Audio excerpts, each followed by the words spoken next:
Welcome back to this week's episode of Beyond Armageddon. First things first, a few announcements. If you enjoy our stream and you want to see more, we post every session recorded here on YouTube, and we stream weekly on YouTube and Twitch. If you subscribe, you'll get notified, and we really appreciate any activity you send our way, comments, interaction in chat, etc. Second, we would like to thank RS Experiments for offering us the opportunity to use one of his songs specifically made for our sessions here. The song you'll hear in the intro, as well as a few tracks you may have been listening to in the starting and intermission screens. You can check some of his stuff in the link below. Lastly, and one of the announcements I'm most excited for, our books about the schism has received potentially its biggest update yet. It's gone full on into version 2.0. The update is a full rewrite of the book. It includes a lot of new material. It has reworked path mechanics, and it's written essentially in preparation for the upcoming companion guide and Roads of Enlightenment. It's coming out very soon. So if you already have a copy, be sure to download the newest version. If you don't, please check out the link below. You can get it for yourself and enjoy some of our work. Without further ado, let's begin this week's session of Beyond Armageddon.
As you open your eyes,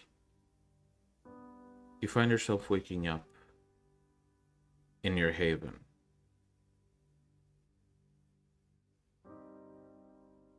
Cecil, or Olivia, as they are now known, rests beside you still. Really? Yes. I'm awake, but they're not? It seems so. Huh. That is something I did not expect.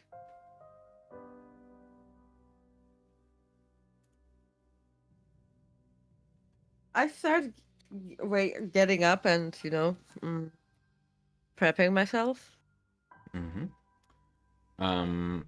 You get up, you begin getting dressed, getting ready for the... Wait, quick check. Yes?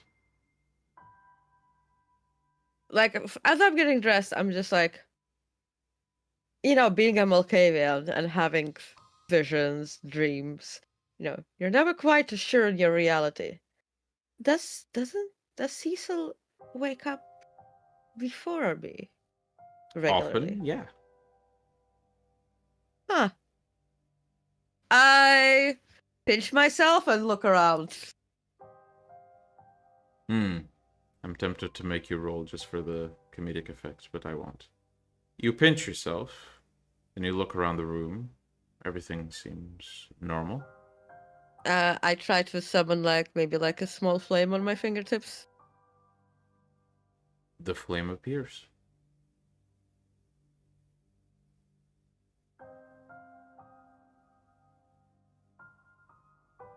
Well, maybe Olivia's projecting astrally. So I continue getting ready. You finish getting dressed, and you walk towards the door to this. No, I don't. Well, I first check on Olivia. Is she okay? Yeah, seems to be. I mean, looks like a vampire in torpor, basically a corpse. But given Olivia's age, it's not a pile of dust. So. She's not that old. Neither am I. Old Anyway, enough I'm to not become gonna... dust. Anyway, I'm... No, by the way, I quickly looked at the door. No notes?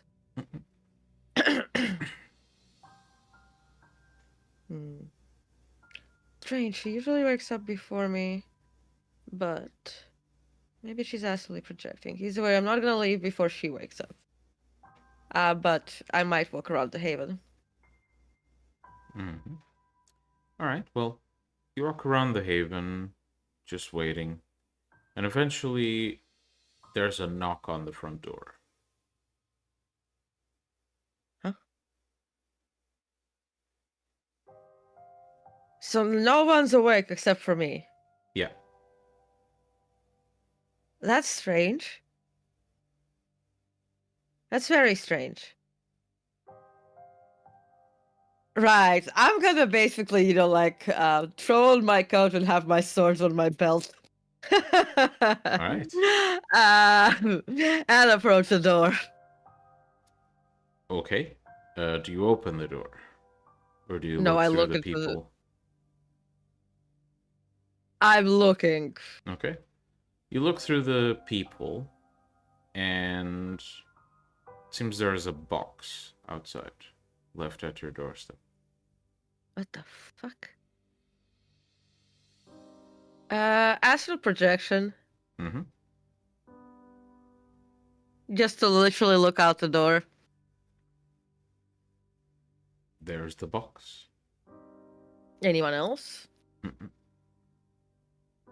What the fuck? I checked the time. So you come out of astral projection. Yeah. Okay. As you attempt to come out of astral projection, you find that you're not able to. You look to your body, and now there is a figure, the same figure you saw last time, standing above it and reaching down towards your body's chest. And with a single motion, you begin to see red roots burst out. Olivia wakes up, begins to run to your aid, and while you're still not back in your body, you see yourself open your eyes, look to Olivia, and one of the branches immediately pierces her through the chest. Another one through the skull. And it begins to grow throughout Olivia's body and bursting out of their skin until it covers the entire apartment. And as the figure slowly turns its gaze towards this consciousness that you are as you astral project, you jolt awake in bed.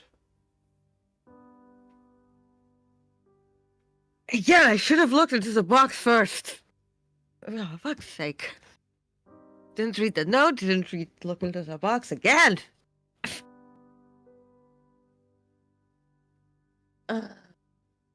Iris, frustrated, just like lies back into the bed. Is Olivia up? Lieeya is not in the apartment. See, that's more regular. Even though, like, how early does she wake up? It's like I get up pretty early, probably earlier than everyone else except Olivia. Maybe Abel.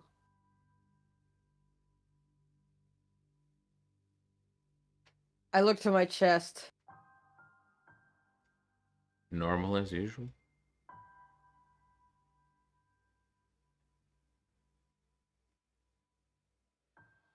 Nothing anywhere?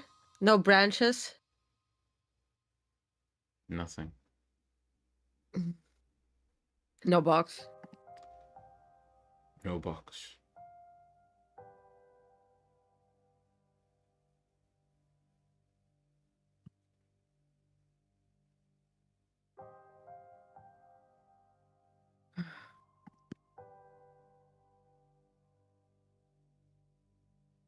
Eventually,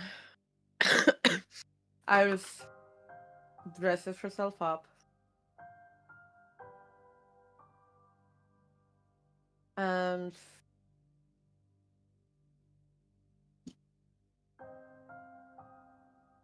still quite a bit um, this, you know, unbalanced, a bit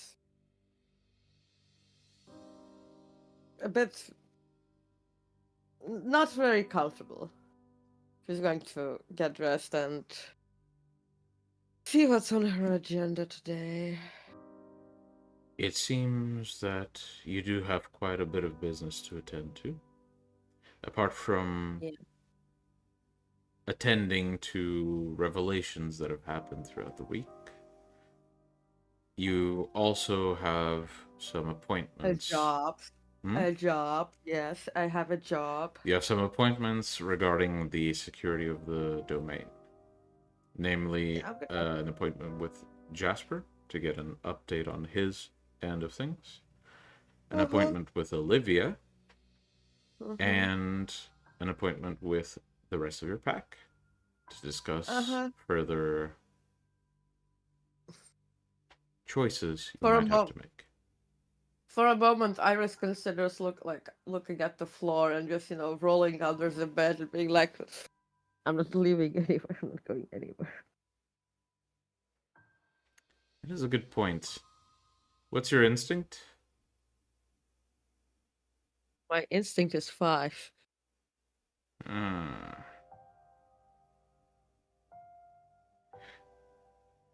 We'll say that with 5, you can choose what to do, but you definitely feel yourself sort of giving in to this desire to just rest.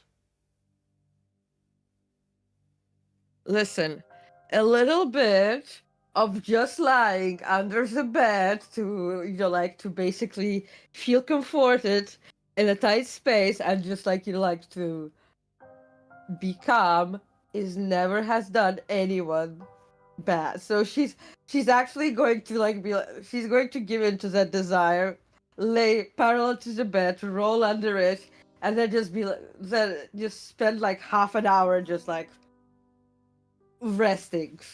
All right. And as you do this, we will join instead Abel as he awakens in his haven next to Vivi, who seems to have already awakened and stares at the ceiling in deep thought.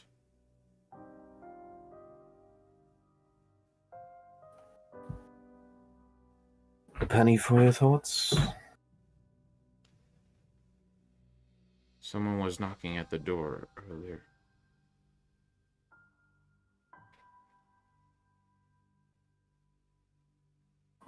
Room service? Of sorts. I don't want to look at what they left in there this time. I'll have a look then. Mm-hmm. So you get up, put some clothes on, and begin heading towards the front door. Tonight, Caroline was supposed to spend the night in this haven with you and Vivi, and yet she seems to not have shown up. When you look around, you do see that she was here. Her jacket is hanging on the coat hanger, but none of her things are here apart from that. So she must have shown up and then decided to leave. You approach the front door. You look through the people. There's no one.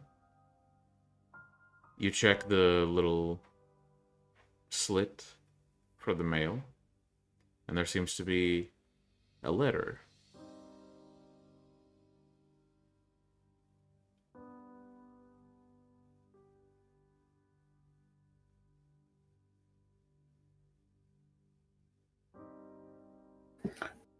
Sorry, I couldn't catch the last bit. It was a bit There seems to distorted. be an envelope basically stuck on the little slit on the door, usually meant for mail. I reach for it. You tug at the envelope. It's a bit stuck, but you manage to free it. Do you open it? Well, hope it's not cocaine. You open it, and inside there is a series of photos. Some taken from outside the apartment, some taken as you drove around town. Some pictures taken of Vivi as she walks around with this very paranoid look in her face, as if she's trying not to be followed. And one picture of Caroline and a person you don't recognize. A woman with somewhat gaunt yet elegant features, dressed in this black type dress.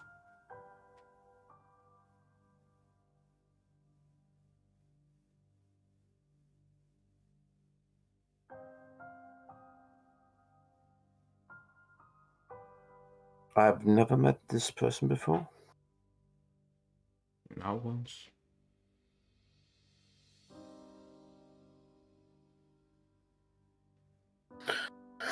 All right. I will not show these pictures to BB, but I will take them to Serena. Okay. Well, as you make this decision in your mind, you hear Vivi's voice coming down the hall. So, what'd you find? Well, nothing very macabre. Just some pictures this time. You can sense in the silence this tinge of annoyance, broken only by a sigh and the phrase, I gotta get ready. I have things to do.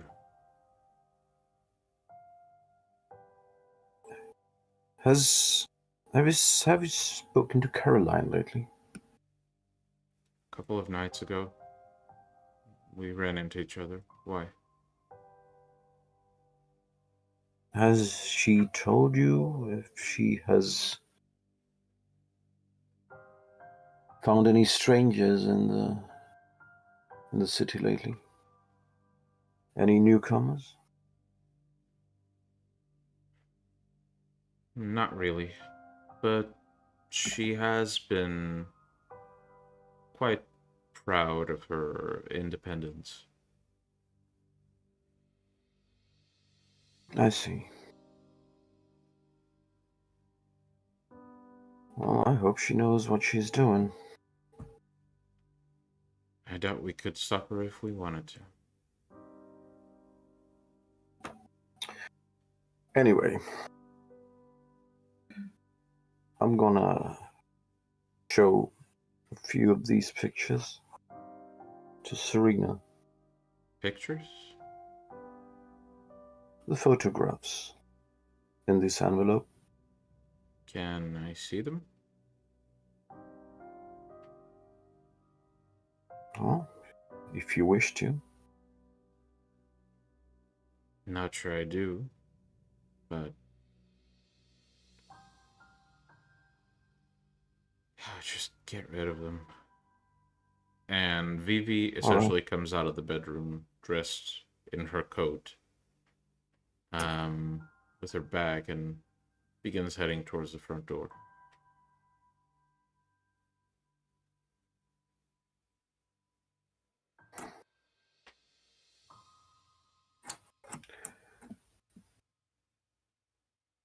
I'll keep you posted.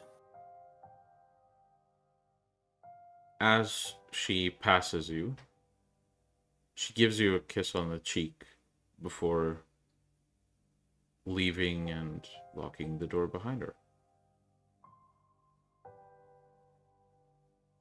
And I will get dressed and make my way towards the safe house. Or, our haven. Mm-hmm. Or the haven. As you do, we'll cut to Jasper, who awakens within his temporary haven. You look around, Jasper. You're curious about how your creations have been doing, so your haven's not too far from them. And you now see a slight film has grown near one of the lids, leading to where one of your subjects is. I would like to delve deeper to see how well it grew. Mm-hmm. You go down into the sewers. You have no need of outfit changes given your appearance.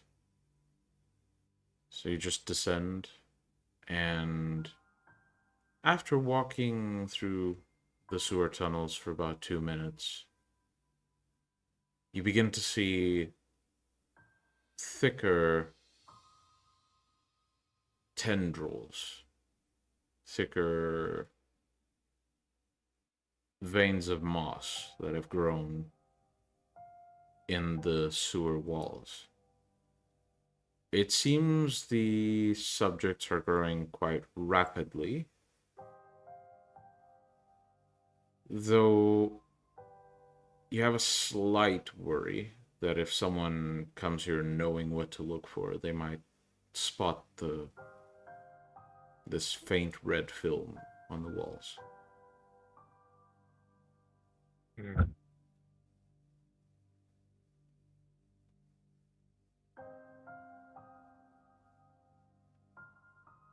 I wonder.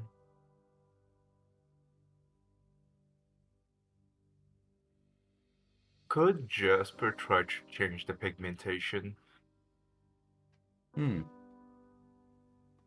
to make it look more, perhaps, brick colored, like a dark brown, or maybe moss colored, perhaps? So I'll say that you can, but the difficulty will be extremely high given the nature of these appendages and how fragile these creatures are.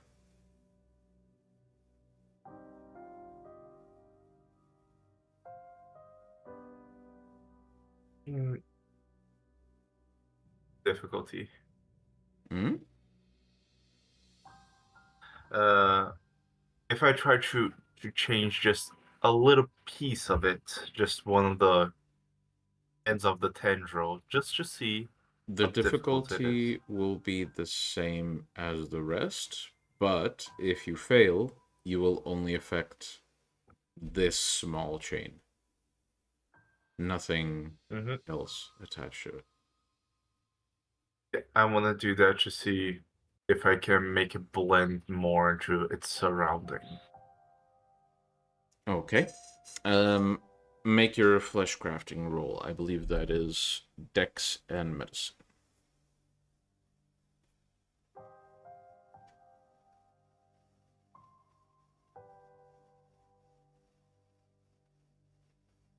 Let's see.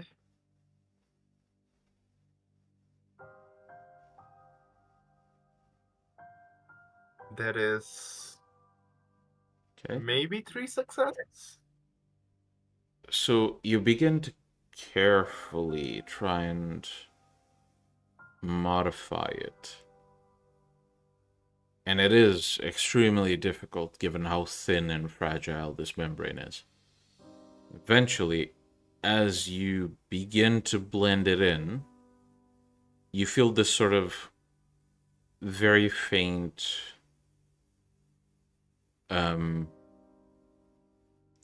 give on the material. It sinks in a little more than you'd expect it to, almost like when you crush a bug by accident with your finger. And you begin feeling this resonance in your mind as one of the creatures communicates to you they have suffered some damage and they can't see part of the sewers now.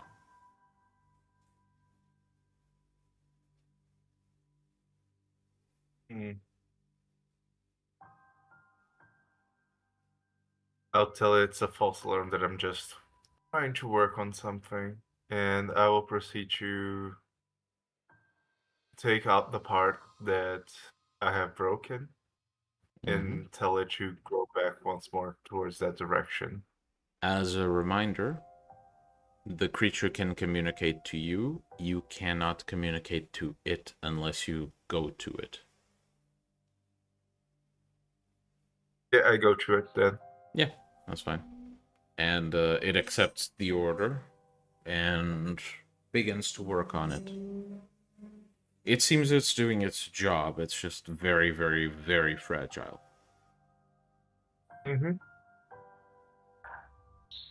I will tell it to, if it can grow throughout the crevices of bricks to keep itself more hidden, it would be better.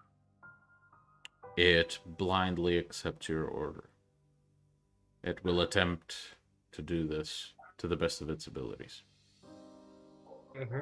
I will also relay that information to the others.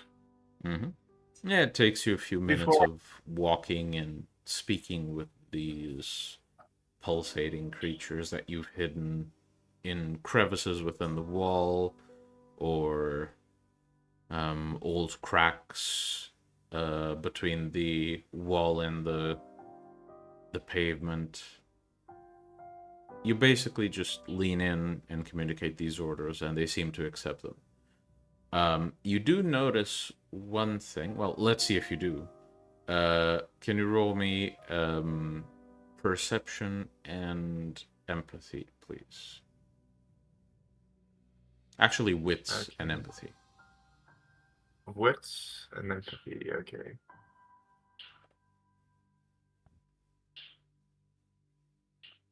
Let's see.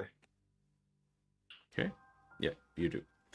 So you do notice that once you go to communicate with the creature you dubbed Subject Alpha, not only does it respond back with a bit more, well, not incredibly more eloquently, but a bit more eloquently. It also manages to understand what you say far easier, and it tells you specifically what the other two are doing. So it not only seems that the alpha is developing differently, it's developing in a way where it's allowing itself to stay as smart as possible within the constraints of this vessel you put it in. Mm-hmm. I will tell Alpha in itself to make perhaps easier if it can dig a root system through the earth to each of the designated other places to make it into a almost hive mind of sorts, so they can communicate faster and he can relate the information to me more quickly. After a moment, the alpha suggests, not with words per se, but more with ideas, that if you break a bit of the wall near it, it can begin growing roots within the earth itself. And while that's not as efficient, it'll be way slower. Once the roots grow deep enough, it'll be able to communicate with pretty much any other creatures you decide to put anywhere in Santa Monica. It will take very, very long to grow this way, but it's the most efficient solution it has. Okay. He will do so. He will take his sharp tails and begin to strike it in one place in the wall. Mm-hmm. And eventually you do make a small breach in the wall and notice as this mushroom-shaped pulsating abomination with a few pulses begins to secrete this almost red mucus in the direction of the breach in the wall you've created.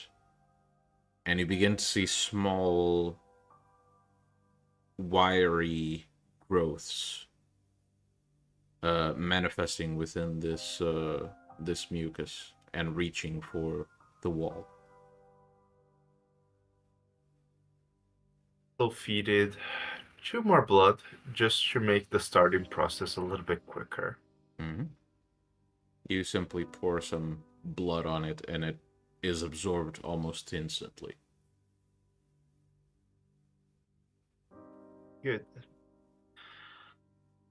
Look at the time to see what time it is. Probably around the time where Jasper should be meeting up with Iris about now. So he starts making his way back and goes to meet up with Iris. All right. As you do, we now join Aidan as he opens his eyes within the same apartment he's been staying in for most of this time. As you stand up, you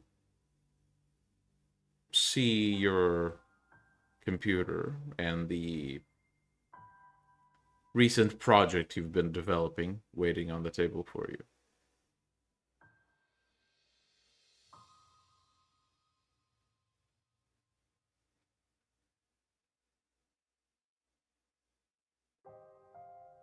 Aidan?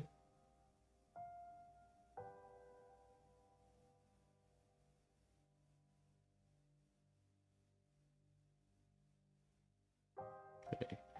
Might be having some technical issues, so instead let's join Jack for a moment. Jack, as you awaken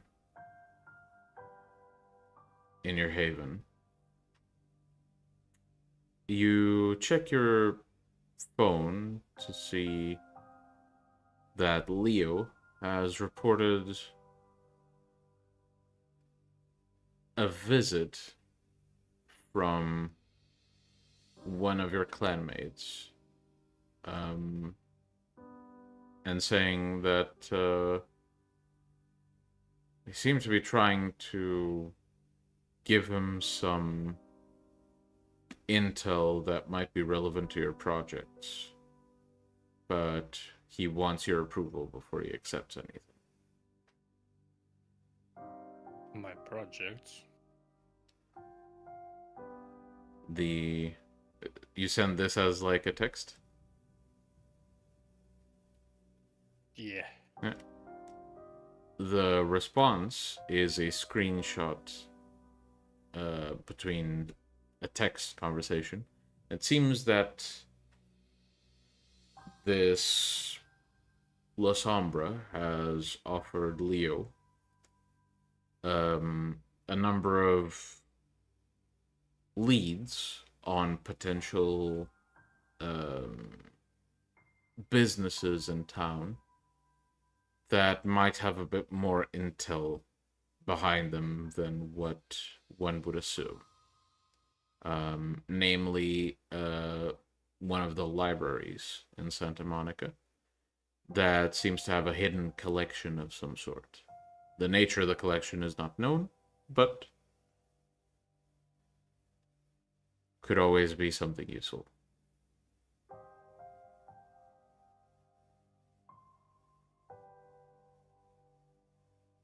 I'll message him to describe, like, simple terms, how that La Sombra looked, because might be a familiar fucking mug. And meanwhile, I believe I have like plenty of time before eventual pack meeting. You do. I'll just go for, night ride. Well, as you get ready, you receive a response from Leo. The description matches one of the fledglings.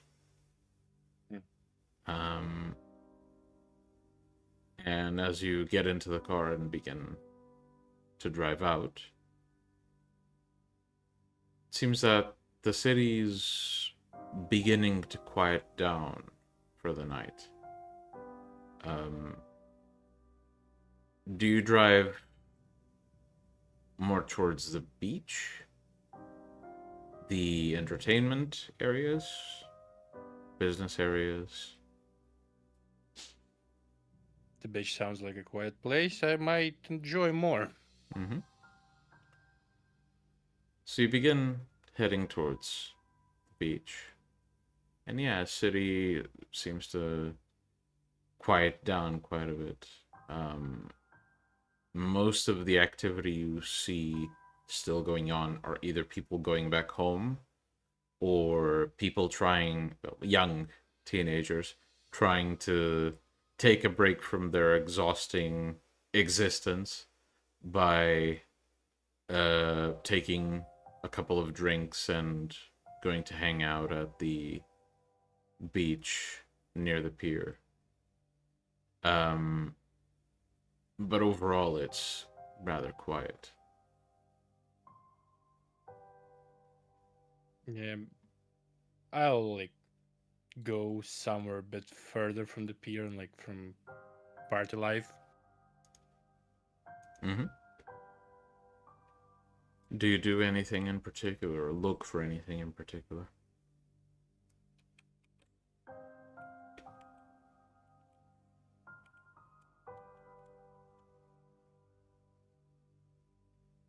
You know what would be nice right now? Nice place to skip some fucking stones. Hell yeah. So the beach does have, well, it's a beach, so it does have some tide coming in and out. But it seems that the sea tonight is calm enough. You park the car near this small risen platform near the shore. basically by the harbor that at this point is like nearly entirely inactive. And you do see some pebbles that have, like, some essentially slate or bits of concrete that have broken off from the edge that are still resting stagnant near the edge of the platform. You take one that seems flat enough, angle it, and give it a toss. And as you do this, roll perception and awareness, please. Mm-hmm. The almighty Pelesse shall be invoked again.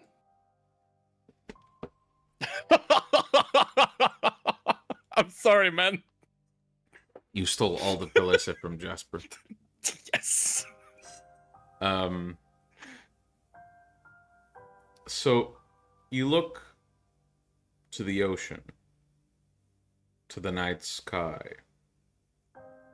The horizon is barely visible. It's almost like in the distance the two almost melt together. And for a moment, something stands out. Almost this line in the horizon where you see this very faint reflection of the moonlight. And thus you can still tell that bit of the horizon is there. And there's a shape almost as if there's someone standing on the horizon watching you. I'll try to like look closer with Auspex. I have plenty of Auspex to do magnification like this. You squint your eyes and you try to tell details. It is the silhouette of a man. Can't tell any more details about it. Simply because there's no real light shining on him.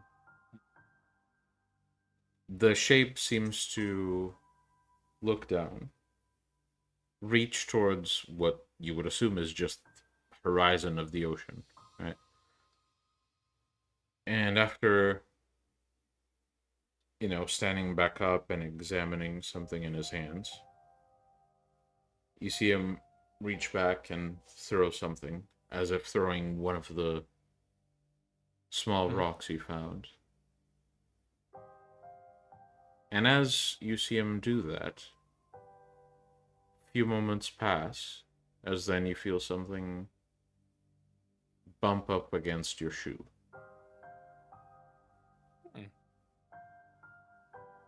Oh, look what it is. Seems to be a seashell. Stained black.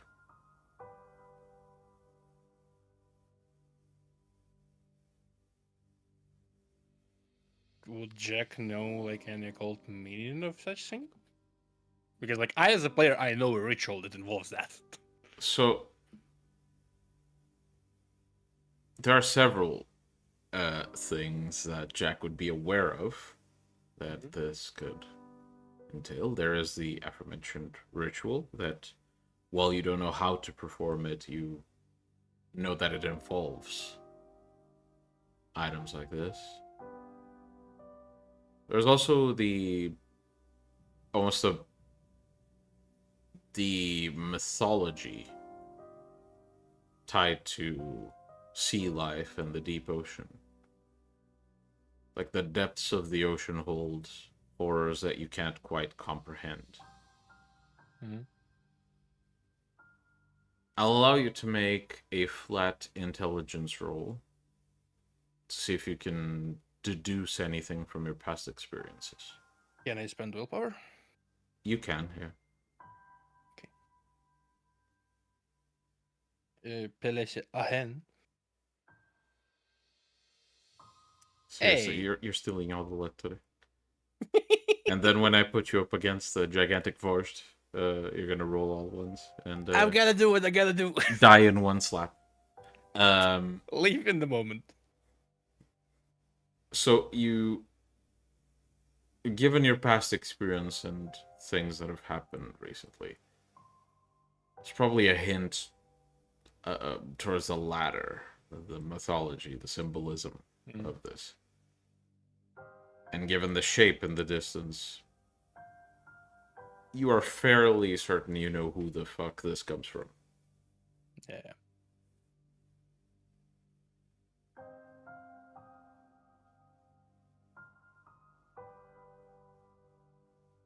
Is it like this type of shell or like more like a snail's type of shell? It's more of a snail type of shell. Hmm. Let's see how Abyssal Sea sounds. And yeah, I'll listen to it. You take the shell, you hold it up to your ear, and instead of hearing the echoes of the sea, it's almost like all sound coming from this side is muffled completely. You hear not just nothing, but absolute vacuum. There is nothing. No wind, no echoes, no distant sounds of the city, nothing. And as you look to your hand, you look to the shell, you realize it's not there anymore.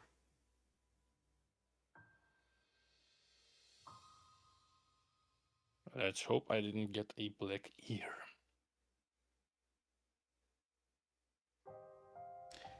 And as that happens, we join Serena as Jasper meets her at the asylum. There's a knock at the door. The door opens and Jasper enters the office. How is Serena / Iris as Jasper makes his way in? She looks fine as usual.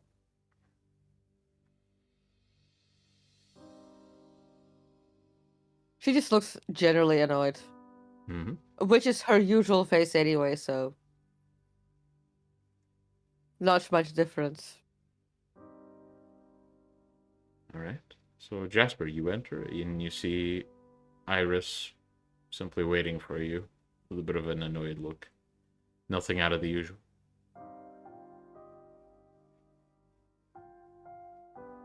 Jasper tries to read her move if she just annoyed as usual or extra annoyed tonight, just before he starts talking. It's make a perception empathy roll. And Iris, if you are trying to mask your emotions tonight, I will need you to make Aren't I usual? Well, then manipulation and performance, please. Acting applies. Yes. Insightful applies. Yes. Listen.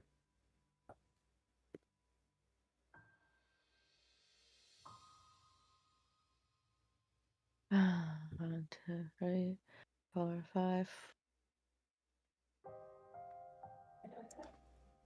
So it is a tie. And in ties, the advantage goes to the defender, which in this case would be Iris.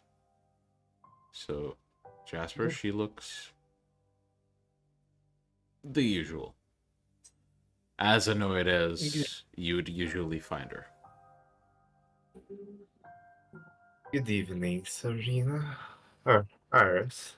Not that you call yourself nowadays. I see work has Over been now. bugging. Huh?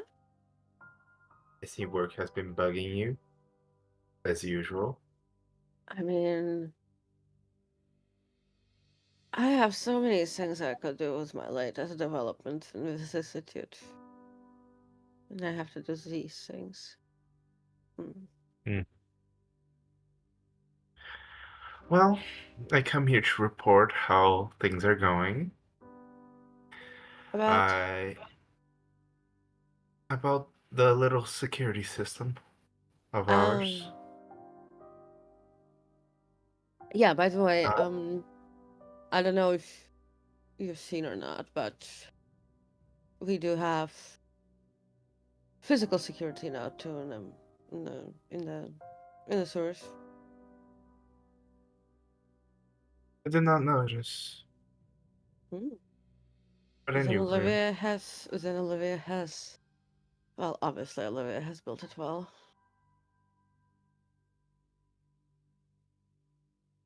but here, he brings out a map and shows you the locations where he has planted. You may ping them on the map.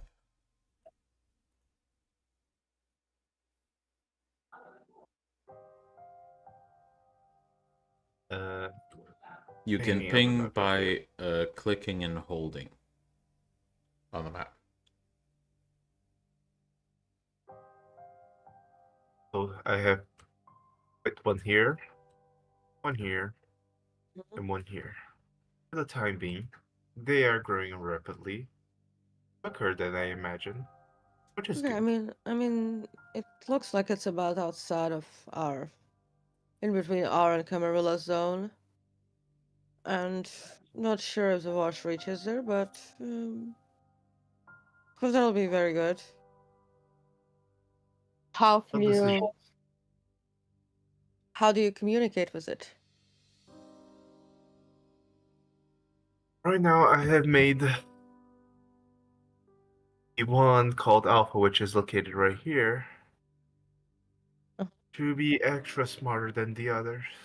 He will slowly but surely reach out through a root system underground, and I can recollect information through him from all the others immediately, making it quicker and safer. That sounds Since really it's good. closer to our domain. How's your child, by the way? Mary? Yes, I would say she's in a more of a rude,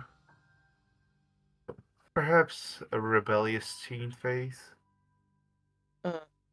Seems like you're not the only dad facing a teenager in our group. She seems to value herself way too much just because, in her words, she is the best of victorious cleaners. The best of what? Victorious cleaners. Is she the best of the Zemitza? I mean, you don't need to answer. That was a rhetorical question. Yes, I am myself. I'm a little bit unsure how to work with this rebelliousness, since I didn't have too much of a sire to begin with, and she is my first child.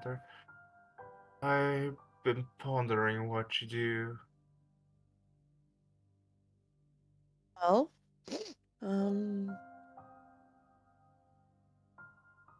has she been instructed on a path? Not yet, I believe. You should. Hmm. Do you think Yeah, you should? I'm telling her a path Given her mortal. to make her be more, well, Sorry, did you? responsible with her abilities and, well, her Well, lineage. you should. You should. You should dangle a reward. Obviously, don't teach her something like, I don't know, Uh, I think calling it should be a reward. Maybe some basic necromancy or something. Magic, after all, is hard to come by if you don't know who's who. So dangle a reward. She will see it as power, but train her in the path.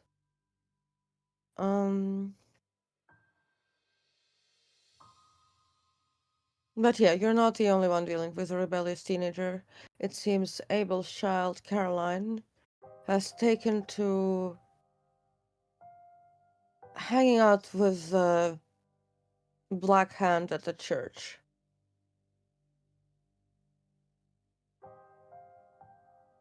I see. Does Speaking of, Jasper's face look different? no, but his tone of voice does. Like, it's not something he wants to delve in because it's too problematic. Go on, out with it. Well, religion is very finical for me. I very much dislike it, and I also dislike anything related with Black Hand whatsoever, even if It's not they're the not true true. one. Listen, let's just call Talmahara, and the Black Hand the Black Hand. Like, keep those two things separate. Well, I was technically haunted by both at one time. Really? Yeah, pretty sure manipulation of the Tahamara. But yeah, Okay, well, I guess then, you do look different, and you have that extra ability with which you came back, so I guess that's gonna, play into it. But yeah, I think you should, if you want to. I mean, to be fair, Mary was supposed to be just your eyes. Have you already learned how to look through her, look through your lineage? I have not. Haven't had the time, been mostly doing research. Do it.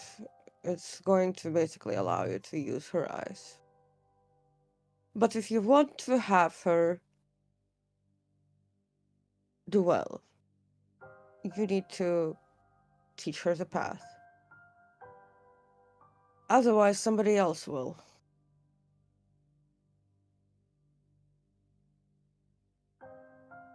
Very well. I'll try to set up a meeting with her. Just dangle a reward. I don't start. I know you have your coldonism, right? But that is a reward to be earned. Teach her instead maybe some basic necromancy. Very well. I'll do so if you think it's the best choice. Like, you can dangle necromancy as a reward, but the goal is to start her on the path. And once she's more on the path, more learned, less, you know how fletchlings are, less power hungry and more focused on research and rational, then you can dangle cauldrons as a better reward.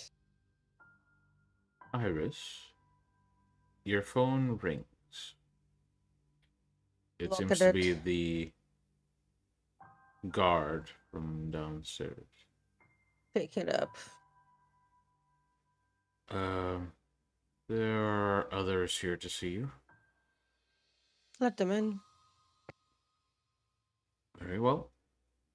And there's a click, and you hear the elevator being called down. Mm-hmm. soon after. Either way, Please. yeah. Either way, hope it's the rest of the packs.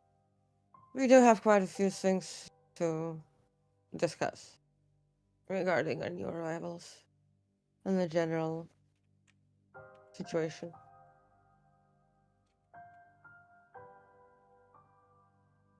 Well, I guess I'll send them a message to meet us here. Or would you prefer somewhere else? They've already been informed. Mm. The elevator, you can hear the mechanism beginning to move up the building.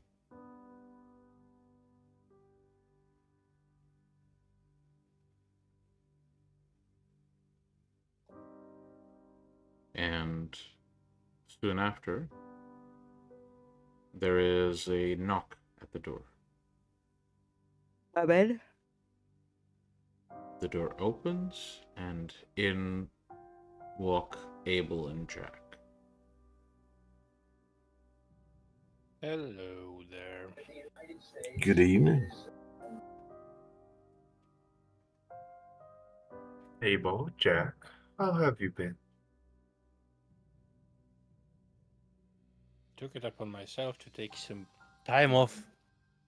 It was fun. Want some time off? Yeah, I went to the beach. I just crawled into a tight dark space, and just like hung out there Hey, under the that works too. yeah. It's I get it. I might actually next time just like bury myself in the forest. I Mind got if I a tag along? modeling job. What? Do tell, brother. Yeah, I don't know who the photographer is, but his he or she has really caught some really good angles of me and of Caroline.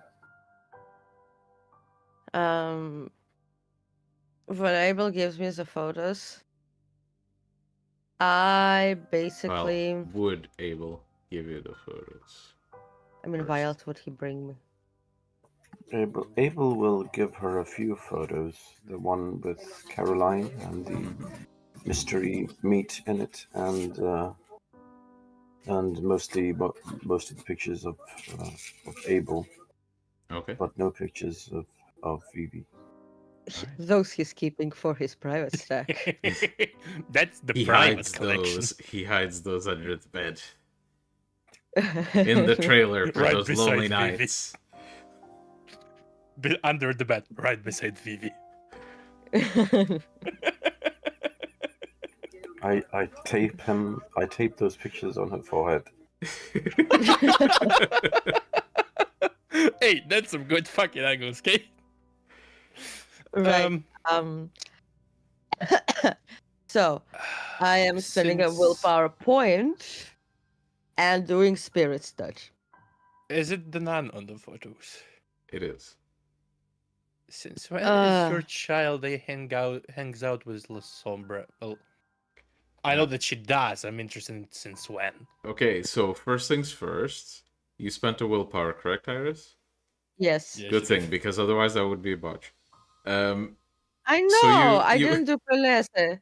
Can I? You should do Pelesi. So you close your eyes and you focus, but it's really hard to grasp at the emotional connection this Yeah, picture has. I'm going to actually, Olivia. You do feel there's a breeze in the room.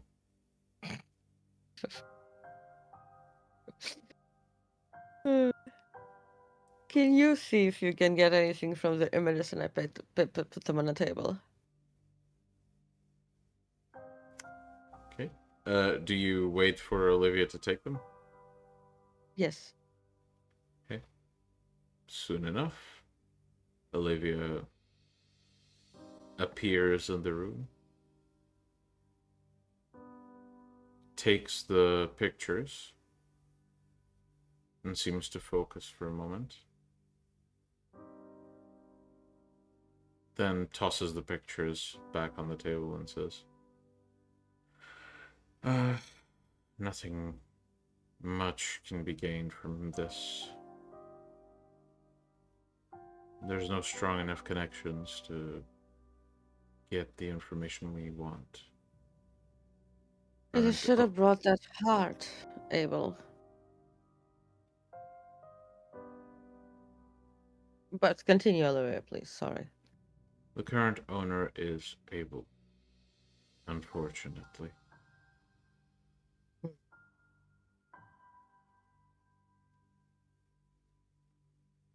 Should he next time, if he gets mail, just ask us to get it?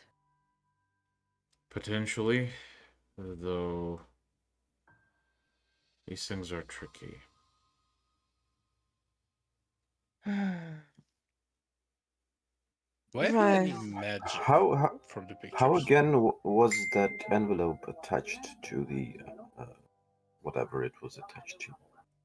It was, so you know how some doors have like a slit for mail that you just slide letters into?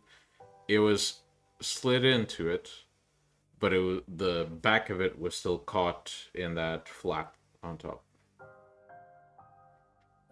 Okay. Well, you should have brought the heart, because then we would have been able to find out how that person died. And maybe your stalker would have been the killer.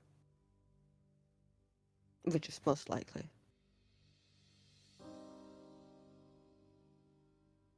Alright,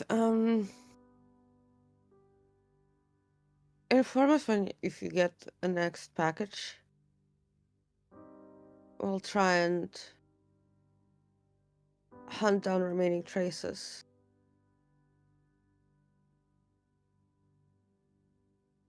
From that.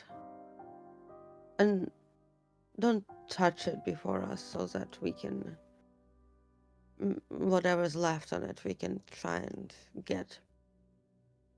On the other hand, if you don't mind, I could ask a spirit to basically guard your location during the day.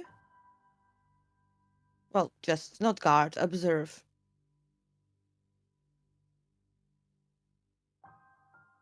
I could also have a wraith do that for you if you prefer. Also easier probably achieved than what I can do. They have to deliver things, so, you know. Well, how about I stay here for tonight and see what happens? In the asylum or in our haven? In the haven, yes. I mean, Iris then, like, you know, like, looks at the others. About the haven. Jasper, Jack, do you remember that flower I picked in the Shadowlands? Mm-hmm. I do. I've been having, and she just like looks to Olivia uncomfortably. I've been having dreams. Olivia's head basically snaps towards you and says, "What?" I've been having.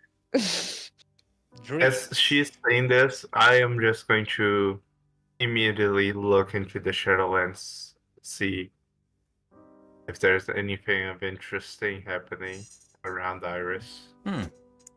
Perception awareness, please. I've been having dreams of a woman. Description, please, if you mind. What does a woman look like?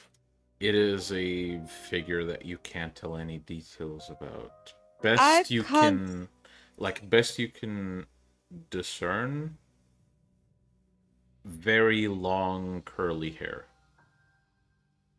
Oh, and also Not even the red. color I of the know hair. I know Yeah. there was red.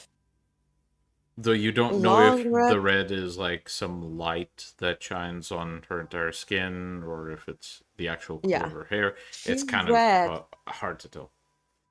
She's red. And she has long curly hair. But I can't really tell it. Anyways, the first dream I had, I woke up as usual, but then there was like a message stuck to the inside of the door in our haven. I tried to call, like message Lieeya, but the phone, like I couldn't recognize the letters on the phone. And because we once had that Malkavian visit in our haunted house, I thought, and given that I didn't know back then who the Black Hand were, I thought maybe I was, affected in such a way, because the next thing that I tried to do was, use my powers, and I couldn't. And after some time, I saw a woman in the chair, and, well, I did call upon the forces in my blood, mentally, of course, because if that were the Black Animal Cave, I would have, I could have been compromised, and, what better way to shield your mind than to ask somebody who doesn't want to be found to do it for you if you can't contact any of your allies. And that's when I saw her in the chair. And she made the flower grow grow out all around me, consume me with roots. Now that, then I woke up. But then, tonight I had a dream again. I woke up as usual.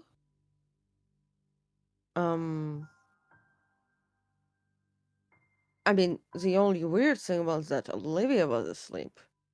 Because, even though I wake up earlier than the rest, she still wakes up earlier. And, but I figured maybe she was astrally projecting, because that is possible. So, I got ready for the day. I even checked just in case, is it a dream?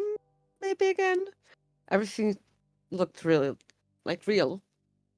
And then there was a knock, and someone left, a box outside our heaven. So both times I didn't even look into the box or, interact with the letter. Because, just having something like that appears strange in your haven.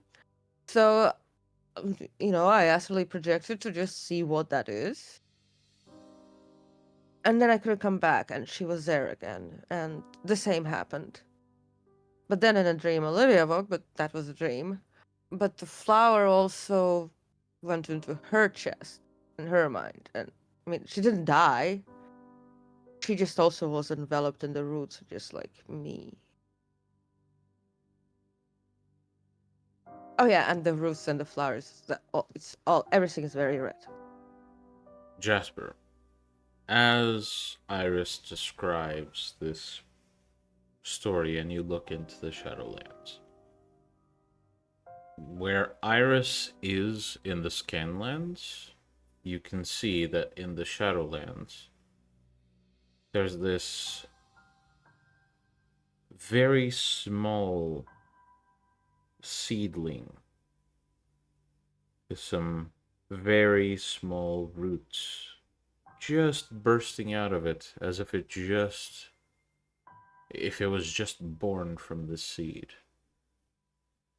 And it follows whatever position Iris's chest is in.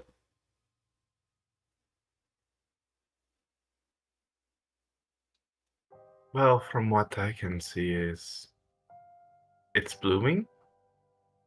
Whatever it is you picked up. Okay. Also, there's no magic remains. There's no like supernatural effects. There's nothing. It's literally happening in a dream.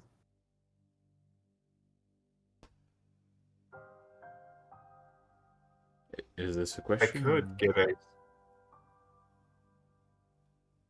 No, I no. could Here's from what go Iris to- says.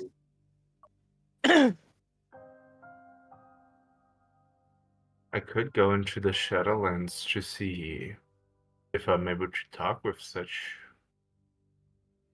Would it be floor of the Shadowlands since we found the flower in the Shadowlands?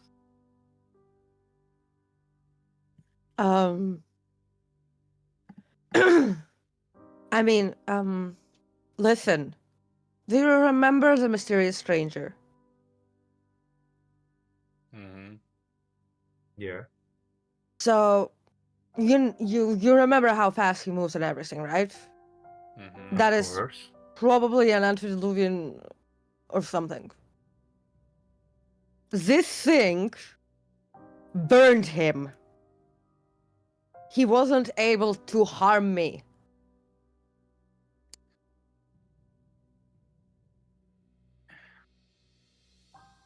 But we're not trying to harm you. We are trying to figure out what exactly. What I'm it is. saying, don't touch it. Yes, we're not gonna touch it. I said I was going to try to speak with it. I mean, you can try. Where do you do you like feel it in your body? I mean, maybe I'll do it in the Shadowlands. I would be careful. It seems to be growing around your heart, perhaps. Yeah, I know where I immersed it. Yes, Have but you what tried I'm saying trying? is Have you currently, tried? it's currently not overlapping you in the same dimension. If you happen to go there, it could harm you, perhaps. Well, let's just see. Have you tried telepathically speaking with it? I have not. Okay. I see your point, but I might need to go into the Shadowlands for that. But let's try from here Let's first. try from here first. Yeah. Okay. You may make Jackson, the roll. yours. What is the roll? Awareness? Let me tell you. Uh, depends what you're trying to do. I'm trying to do what Jack does with his heart. I telepathically communicated with it. Just pure fucking Auspex 4. Yeah. So, okay. Pelesse. Pelesse. 1, 2, 3, 4, 5. 4 successes. All right. Fucking how? You attempt to reach out to it, but it's almost like there's nothing you can reach for. I think I'll need to go to the Shadowlands. And she looks to Olivia. Obviously, you can come with me. I would urge you not to go. It's inside of me. Well, as far as we know, it's in the Shadowlands. Not No, here. it's inside. Connected with you, sure, but it's not here. I can check if We will if it is here. I know that I could have healed it as damage.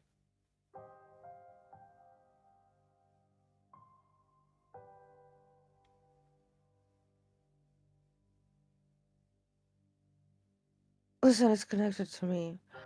Okay, shall we maybe first put this topic aside and continue? Abel, I'm glad you're here. I did message you about Caroline.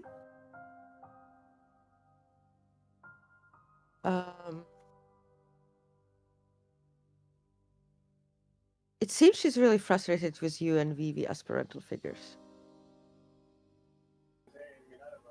Really?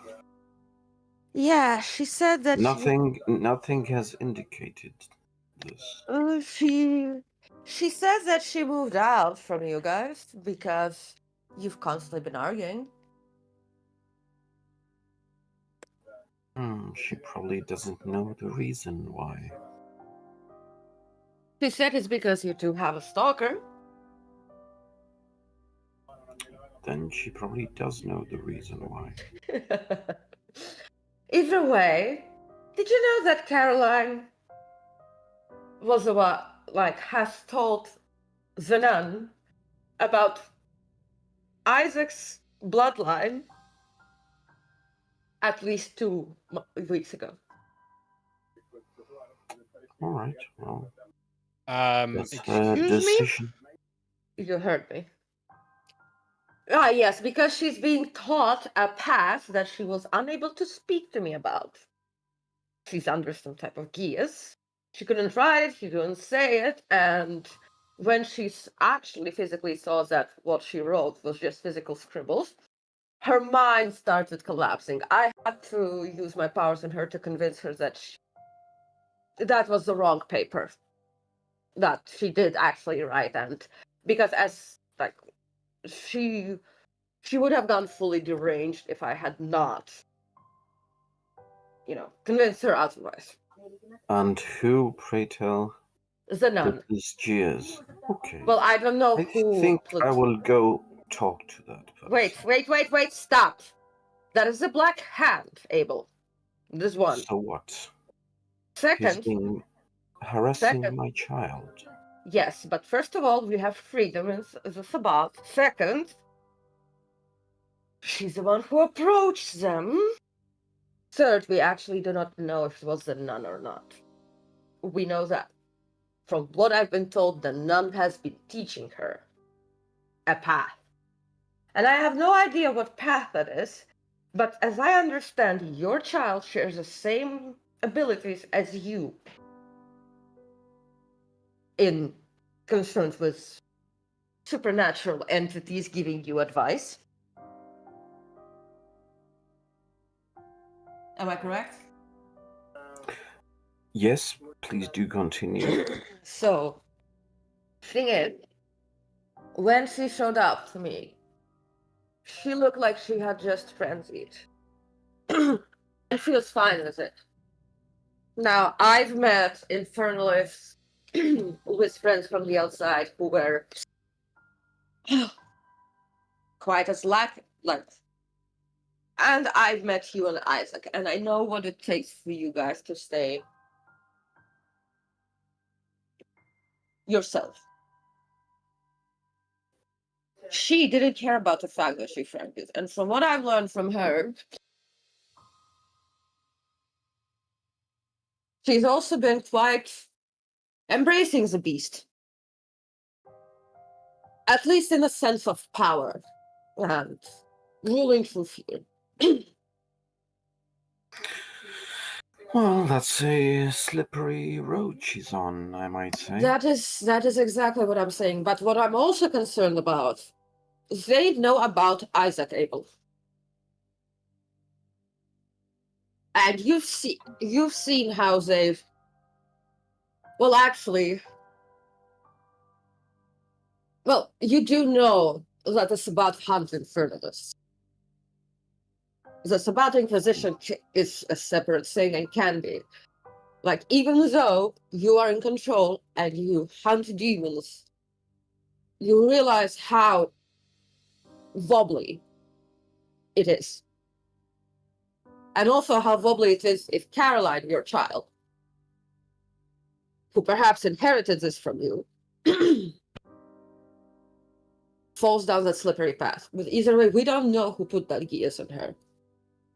But from what I understood, she's quite sure that whatever she's learning is able to keep her in control of the demon, and that she's able to learn far more secrets from her friend than you are. Well, why are we still standing around here, then? Well, A, if she's true Sabbat, you know damn well the laws about our freedoms. Second, Do you realize how suspicious it would be if you would come there and start picking a fight with a Black Hand about who can learn from them, like whether your child has freedom to learn? Well, if she is losing control and she's an infernalist, then we just have to kill her. I'm sure the Black Hand will not argue with that. I don't think she's an infernalist. What I'm saying is that you should find a way to reconnect with her meaningfully. Well, yes. I Guess we do. could get a cup of coffee. What I mean is that she's not there. She's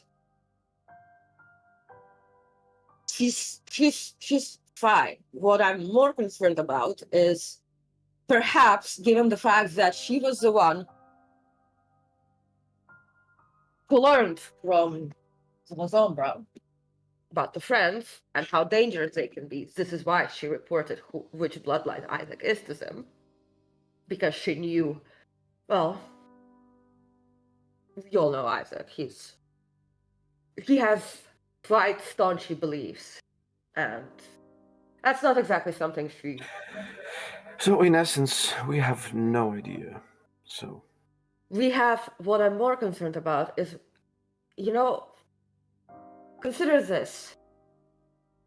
Despite our rationale and high pass ratings, me and Lieeya could very well fall to some means of demon corruption because of our path. Do you agree with that? probably. I mean, everyone can. Yes, everyone Yes, can. but when you lack self-control, there's not even a slippery slope. It's down to fucking hell. I'm not sure exactly what she's learning because I wasn't able to learn that from her, okay? You coming to the nun and being like, what are you teaching you might be exposing yourself to the fact that you also possess it. Now, they might already suspect that anyway, given that she's your child. But my point stands. If you want to have a firm parental talk with the new teachers of your child, you cannot go in with guns blazing. It will just put you into a very culpable position, okay? My plan was to have her, well, given the fact that the defected anarchs have been sort of been without a pack, Olivia is going to give one of those anarchs, full Sabbat now, a task so that she may, take on the responsibilities. Learn that it's not just about power and being the biggest baddest on the block. I know that she has been doing sort of a similar job for Isaac, and I will be instructing her in, some of the traditions like Voldery and so on, and keeping the beast from taking over. And she was looking actually quite towards it. And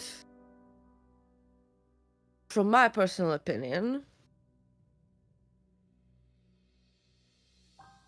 the ship of illusions always breaks on the rocks of reality, so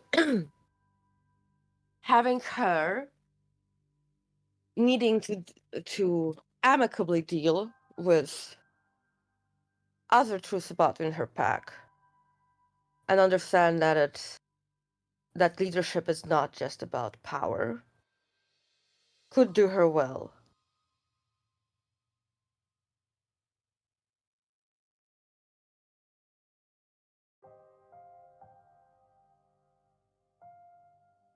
Iris just waits for Abel's input.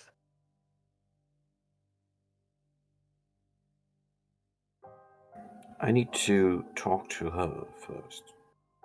Of course. But either way, I do want her to take over a pack, the Anarchs. Because neither her or the other Anarchs are in a pack, and that's not how organization should be. And I'd rather have them. But also, Jack has reported that some of the other Anarchs have taken to the church. I know that the hack students are probably now checking the place out. If Lieeya's I- been learning perfectly good, by the way. Surprisingly enough. If I may, Of course. I did not have the chance to update the situation formally, but Bull has been given his test. Has he passed?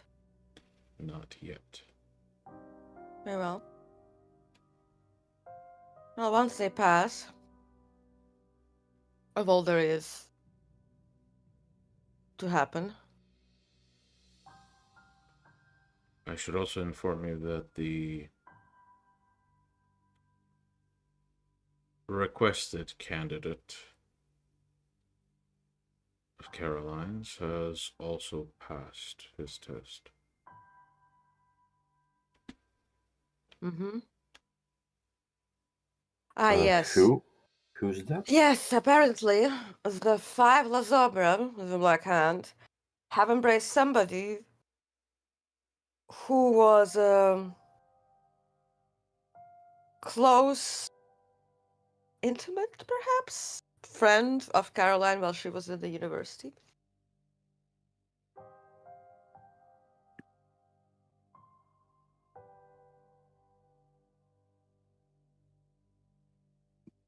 She wants him to join her pack. A name? She hasn't given one. But Olivia probably knows.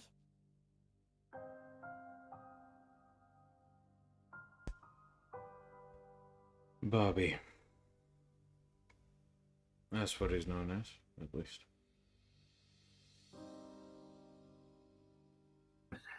Oh, he's not a mental case. He seems Those like a. Sombras. He seems like a typical repressed kid. Short, has big glasses, not physically apt, but given the tests I've seen them perform, I'd wager he passed his either out of fear or unexpected competence. What was your test? Well, one of those who failed their test was sent to eliminate Soldier of the Alza.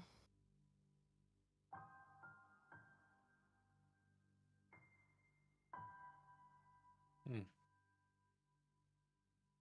I assume Bobby has given a similar test.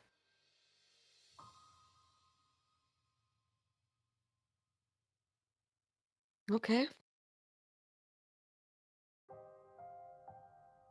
Well then, that's about that. Jasper, I hope at least your child isn't a regular of the church. As far as I know, no.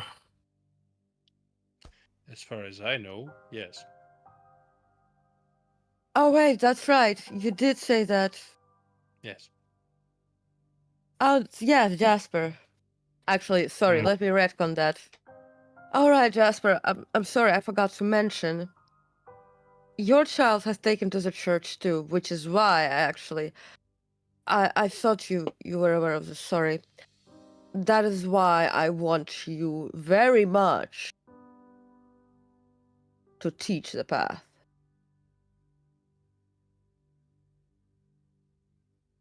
Like, Of course. basically, Miguel, by the way, I Mhm. just. So you know how like I'm in the transitioning part of like to Osaka, right? Yes. So I have some like I can't like I don't have all their like values, but only some. Um, basically what I think, right? Like what Iris thinks is that it's weird and it's like it's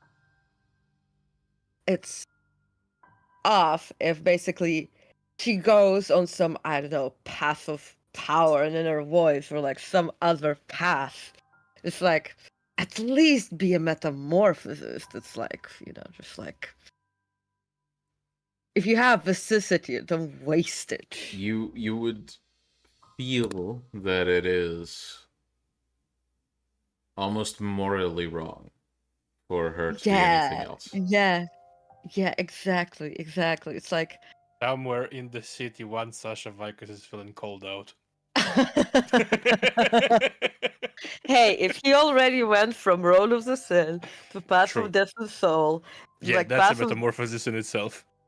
yeah, and like Path of Death and Soul is still way closer. Vicus has too much sass and pizzazz for you to convert like a path that motivates you not to be an like an entity but part of another thing. Yeah, That's not nah. Vicus. Nah. Vicus is the main character. Yes. It's like asking Lestat to join fucking Legion, you know? Yeah. Asking him to stop being such a diva. Yes. Yeah, basically this is like I want to start role playing a bit more into those points that are about Yeah. not converting. According to your current morality and your mindset and the training you've been going through pretty regularly, you would almost feel like you would feel as averse to her being any other path as you would feel in real life if you saw like a serial killer getting a slap on the wrist as a sentence. It's like almost it's feels wrong. Like it's what? not that Like it's watching Putin's and Trump's meeting. yeah, Yeah. it's not so much that it's like impossibly bad, but it stings. Ugh. Ugh. It stinks. It shouldn't be like that. It feels wrong. It doesn't stunk. Yeah, so it would be wrong. Oh, well, it would be disappointing. It would be a waste.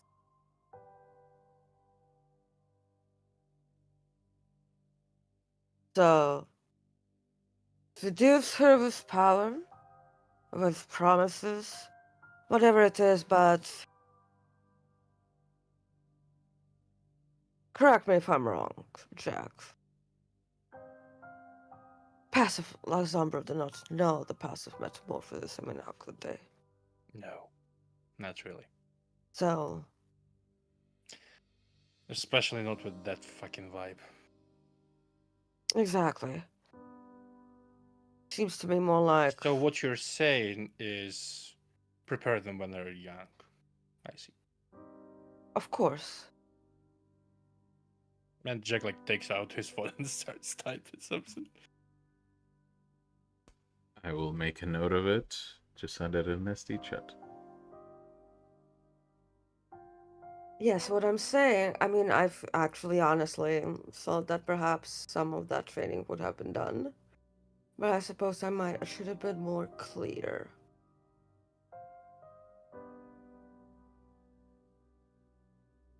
Either way, shall we hop into the Shadowlands?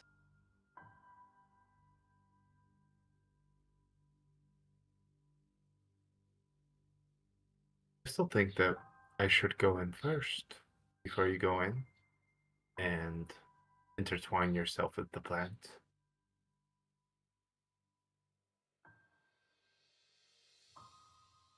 Iris just looks like somebody who has been told not to read an interesting science book. Mm-hmm. And Jack is grinning like a motherfucker. Fine. I guess we can pull you out if anything bad happens. Exactly. If, like, the worst thing that can happen is me falling into torpor. And even Alright, then, I have actually experimented with how much you need to have in your heart of wooden material or something. or falling into frenzy, being cursed. Besides, permanently. actually, Olivia steps forward and says, I'm gonna go with you. of course, I expected you to go with me. Is Good there that you a didn't expect to fog? go without me. Is there a Last time I Well, disappeared for 3 days, you were like- pretty upset. There's a sneer and very narrowed eyes. Iris just, like, Iris's tail just, like, because, she has, like, I assume Olivia's standing somewhere behind me, right? Yeah, I guess. Yeah. Yeah, Iris's tail just, like, sneaks up, like, like, so that it's not really that visible to others and just, like, like, wraps around Olivia's leg. And, Under the table. That is some aggressive Tsimisi groping under the table. The narrowed look remains with a very, like, permeating air of annoyance. There's like Iris just like like her tail just like like does like calming stroking of Olivia's leg, which could be interpreted in a more sexual way by somebody like Jack. Oh no. You do you kids. Olivia does not react apart from showing annoyance. Fine, I'll pick the tail away. Oh, Jack, do you have any of your blood crystals? Not with me. Or someone According to my calculation, there's about 1/4 more La Sombra in the city. Yeah, but I specifically need your crystals, unfortunately. Don't want to cause any sins. yes, Jack, Mm. let us step outside into the back room for a bit. Okay. All right. No, we don't need to go into another room. Okay. It just basically we go into the back zone of the admin, and Iris just like from a shelf, Iris takes a glass, right? And she's like, right. So Jasper is a bit like me, but he has less control over the beast. But you remember what I'm like. When you're hungry. Yeah. Right, so here's a glass for you. You can pour it, and then you can give it to Jasper. Fill your I'm gonna- analysis and give it to the neat Dr. Jasper. I see. And I see how it is. Yes, that's exactly how it is. And Iris is gonna walk out because she's not tempting her beast either, and close the door. Mm-hmm. Can I do the quick phrasing without the phraser with like just obtundration? I'll allow Just so you it to make a doesn't die. roll to see if it. Just so the blood doesn't like shrivel and die. It's not going to. might coagulate over time and be like less sating. Then it's okay. As long as it's the fucking Vite at the end of the day, it's okay. Yeah. If you want to roll, you can roll, let's say, what would be a usual roll for casting tentacles? It would be... Manipulation occult? Let's do that, yeah. And difficulty is going to be 9. Because the Joke's conditions... you. I have 10 dice. I can just auto-success this bitch. Can't. I will. I Okay. will. I'm not taking fucking chances. So, yeah, I'm too fucking lazy to go hunting. It takes a bit. Yeah. But, yeah, after some awkward silence between Iris, Jasper, and Abel, eventually Jack walks out with a little flask filled with, sort of solidified beads of blood. Blood beans. Is there any water fountains? Little Yeah, in the lakes? back room. Well, there's a tap in the back room. Are we There's going a to the fucking functioning Ministry of bathroom, by the Magic? way.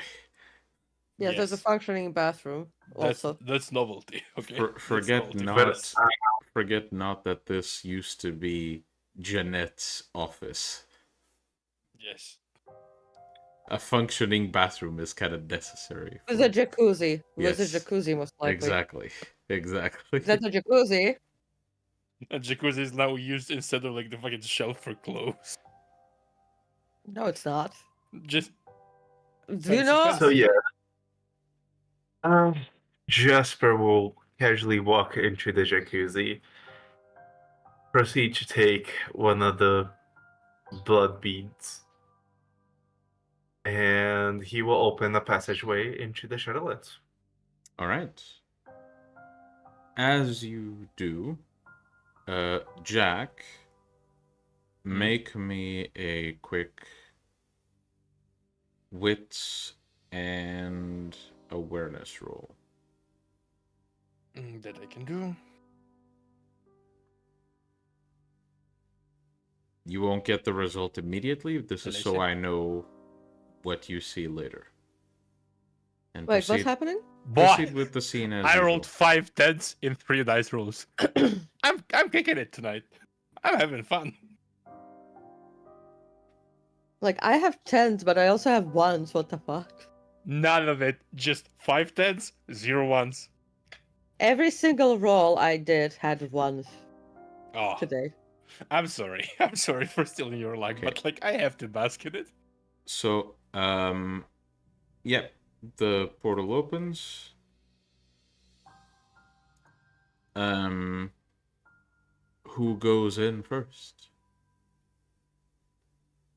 Olivia, probably. Yep. Well, Olivia takes a step in and kind of knowing how this whole shebang usually goes, sinks into the jacuzzi and does not come out. I'll let Jack go in next, and then me, and then Jasper. Mm-hmm. And Abel. How, Iris, just for something in the background, how close are you to the jacuzzi? Are you waiting by the jacuzzi? Or are you outside of the room? Yes, yes, yes. Okay. Jack, as you approach the jacuzzi to go into the Shadowlands, you immediately feel this, almost this wave, this flood of some type of non-canite magic emanating from the other side. Like, a lot of it. What the fuck? What's wrong? There's some not dead magic going on in Shadowlands. Okay. Uh-huh. Abel, You're coming. Well, actually, when you say that, Iris just steps in first because Olivia is there, and she's not putting 2 + 2 together right now. Okay. Jack, as soon as Iris begins to go through, I need you to roll stamina. Oh, no, fuck. That's my fucking dump stat, what the fuck? Listen. So, And the macro now. Jasper, Jasper and Abel. Basically, what you see is as Iris goes through, Jack seems to be really struggling with something, and all of a sudden, he just seems to zone out for a bit, and then come to his senses. Jack,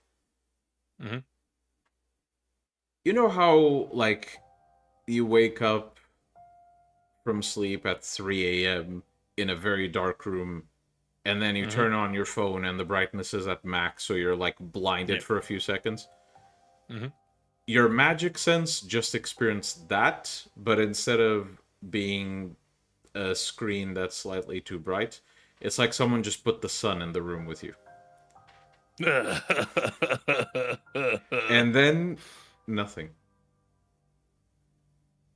What the fuck? Did the nothing happen when Iris Yes. disappeared into the Shadowlands? What the fuck? She'll be the fucking death of me. Disrespectfully reclining into the pool. Okay.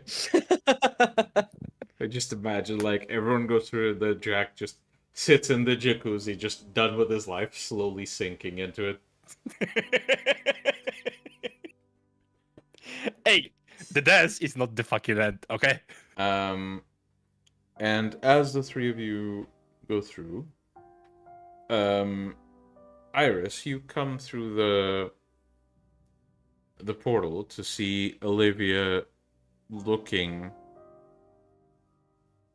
basically at where your chest is, and then realizing that you're there, being like, "Oh, are you okay?" Yeah?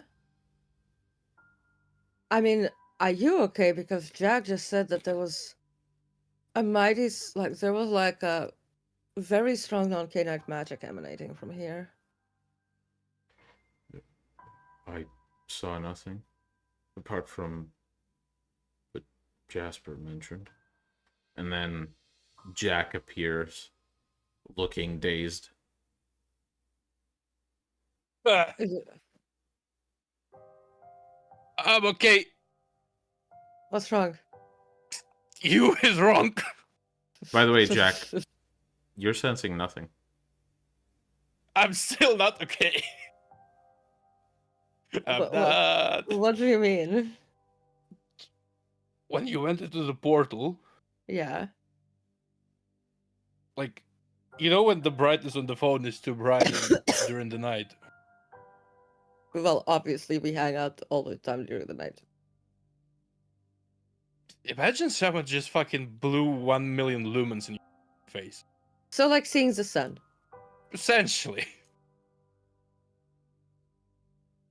So what you're Minus saying, the fucking frenzy. what you're saying is when Jasper opened the portal, when I was next to it, you felt that thing.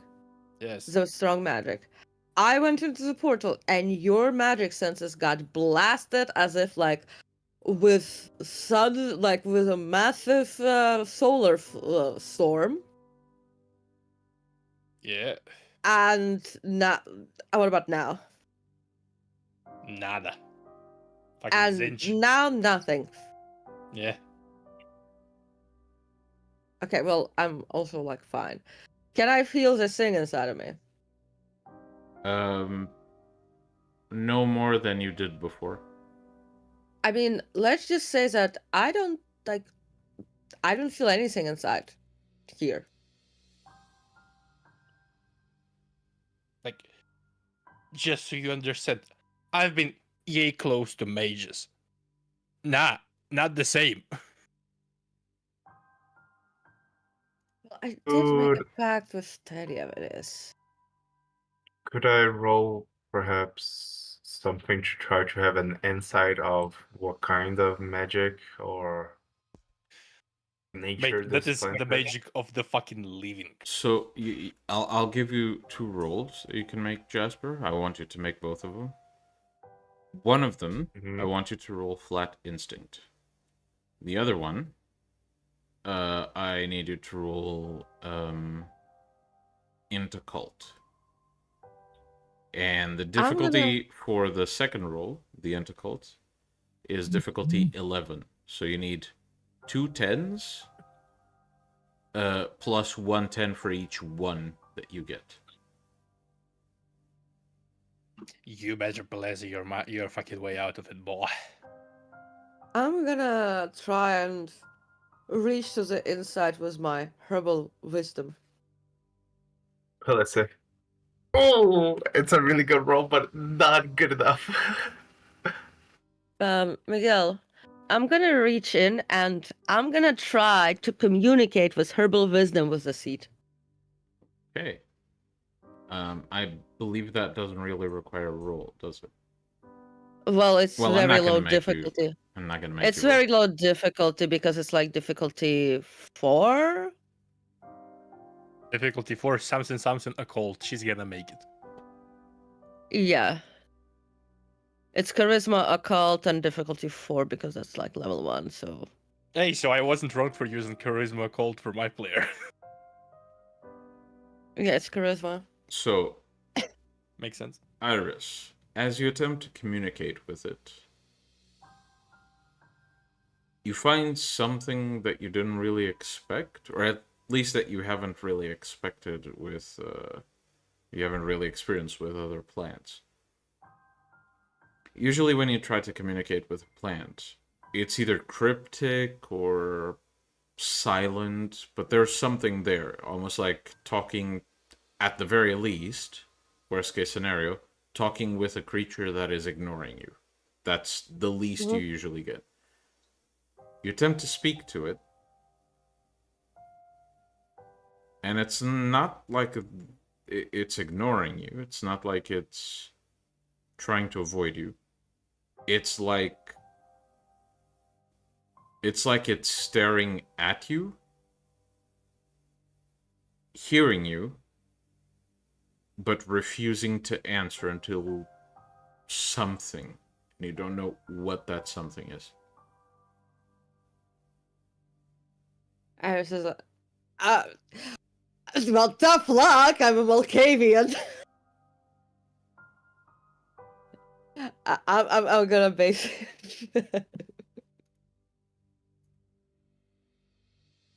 I'm basically going to. Oh, so like you're looking at me, and you're hearing me, but you don't want to talk. But well, here's the Unireverse card. I come from the Malkavian clan, and we can be really annoying. And since you're technically in my chest, I might just decide to just talk at you. I'm going to be telling you all my adventures, at least when I'm not being fucking bothered by all these fucking morons outside. But I Iris, do have. roll fortitude. Big red woman just arrives like,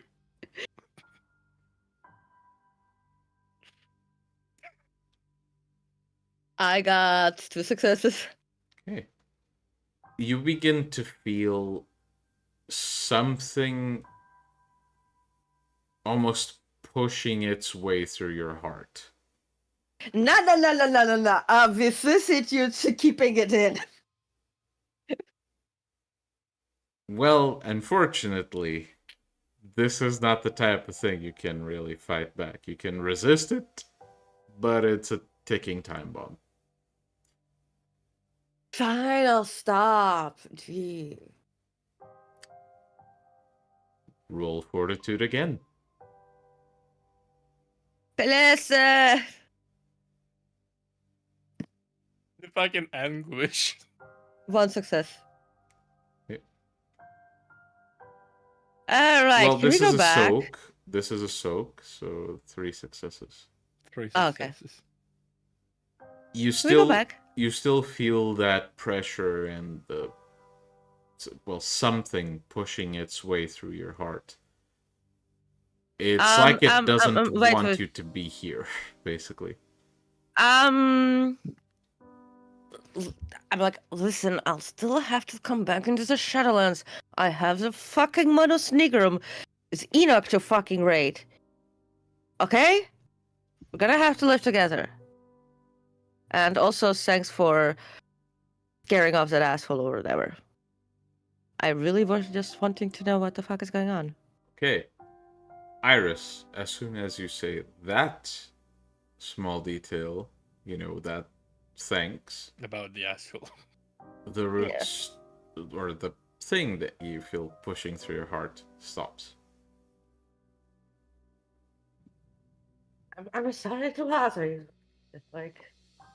But that was really helpful. He wanted to torture and kill me and my lover because you were his grandchild was. And, well, actually, I don't know the grandchild. He, read from that because we knew where my lover's clan founder was. So he wanted to go and torture him, so that kind of ties into our livelihoods, I'm pretty sure. So yeah, thank you. But it's also the dreams are very disconcerting, so yeah. Once again, it regards you with only silence. Right. So Iris looks at right. So my idea is we don't touch it. Yeah, as soon as you say right and you turn to the others, Olivia's already ready with tools on their fingers, just ready to extract whatever's in your chest. And looking Let's not very touch it. agitated. Let's not touch it. That's one. Are you So in the sure? end, Well, do you so listen, I tried talking to it. It was aware of me, it was watching me, right? But then usually plants are just not paying attention to us, but this one was. So I was a bit of a brat. And when Iris admits she was a bit of a brat. You just see eye twitch. Maybe I was an average brat. Let's go back. Yeah? Yeah, I believe. yeah. But yeah, Pull us out, Scotty. as for return, basically, Iris was like, so I tried communicating with it, and then I was like, look, I know you're looking and talking and looking, but hearing, but just staying silent, so I could just use you as my personal diary and just talking to you. So apparently that was offensive. So I quickly apologized and just said, look, I just wanted to know what this is because the dreams are disconcerting, and also thanks for taking care of that asshole because. And as soon as I said that, it stopped. Speaking of, I remember he asked you to find a woman. Do you still remember Yes. how she looked? Red curly hair.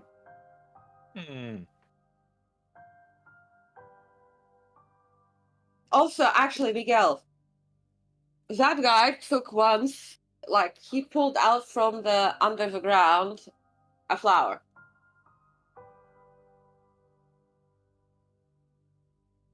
Miguel, Yes. did that flower look like the flower I put in my chest? Make a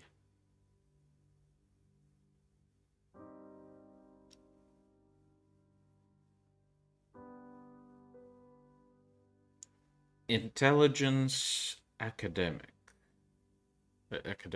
roll. please. Vanessa. Oh my god, one success. The species wasn't the same, but that said, you didn't really recognize the species of the flower you picked up in the Shadowlands either. The color was somewhat similar. I mean, and he did pull out from beneath the ground also a red flower. Question.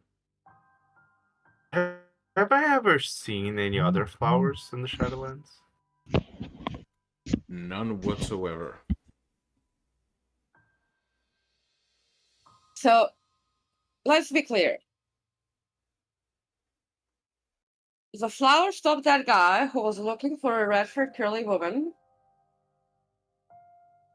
who may or may not be the woman in my dreams. There was also a red flower involved in both cases. And Jack, you felt very strong Magic.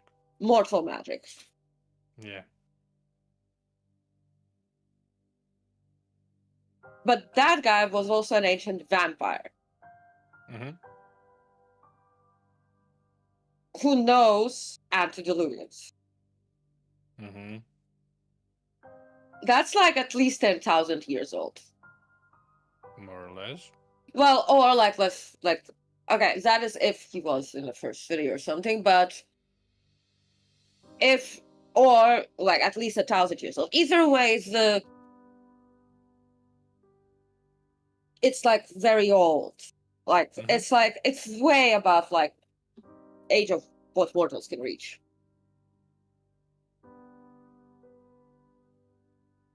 Well, theoretically. A Unless they're- mage, we don't know what mages can do.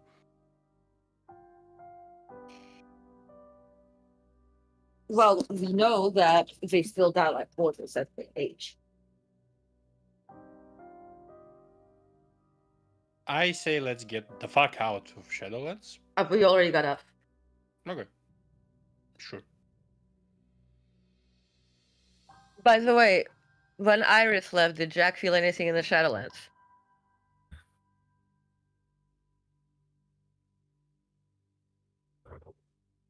Miguel? Boss monk. Did Jack feel what? Did Jack feel feel this? any magic when Iris left? No. To explain how Jack feels right now, that whole sense is numb to hell. It's like you're blind from somebody that just sense slapped now. you on the ear. Yeah, Yeah. that's the fucking ring he feels. Like you're getting essentially magical tinnitus right now. Yeah, nice. As if I don't have enough of this shit in real life. Before Jasper leaves, because he has to be the last one because the portal closes after he enters. Could I possibly do Spirit's Touch on the flower to see if there's any remnants of who created it? My man. Hmm. You know how He's it not trying goes? to harm it. Rephrase anything. that request a bit more clearly. He's At gonna- least in the he wishes- methodology. In the methodology. He wishes to see, like, if there's any lingering emotions on the plant, like if anyone visited, or perhaps who created the plant.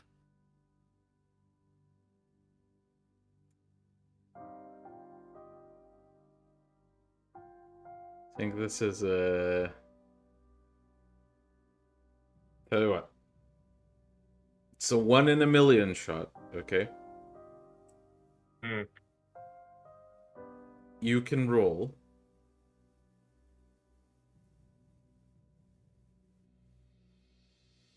Let's say wits occult, and you need to reach difficulty 13. I've never actually requested this high a difficulty because this is like a 1 in a million.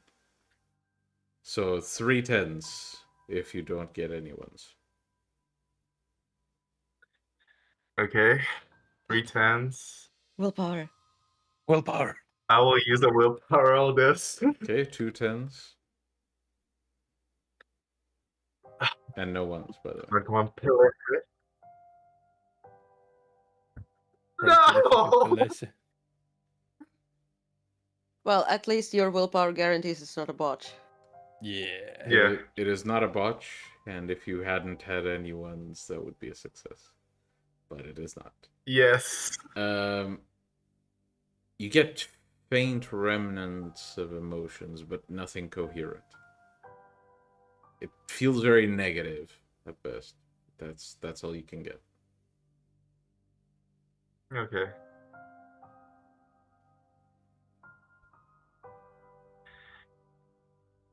Question. Because I touched it, was there any reaction to me just grazing it? Barely. Well, if you did graze it while you were in the Shadowlands, yeah? Yeah. Iris, Roll fortitude. roll me fortitude. I roll fortitude, Yes. but I'm not in the Shadowlands anymore.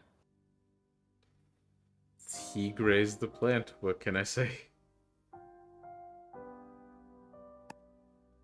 I have 3 successes.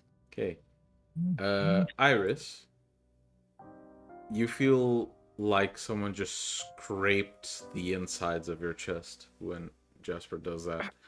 But you manage to hold back whatever was Iris just like happening. rubs her chest again. And like tries to use herbal wisdom. I'm not touching you anymore. And was there a reaction at all physically while I'm in the Shadowlands? Then I will take my leave after that. Yep. Well, as I think this is a good moment to do this. As you leave and return to the Skinlands, and you start sharing your intel, we'll take a 15-minute break. We'll be back for the rest of the session. We will see you very soon.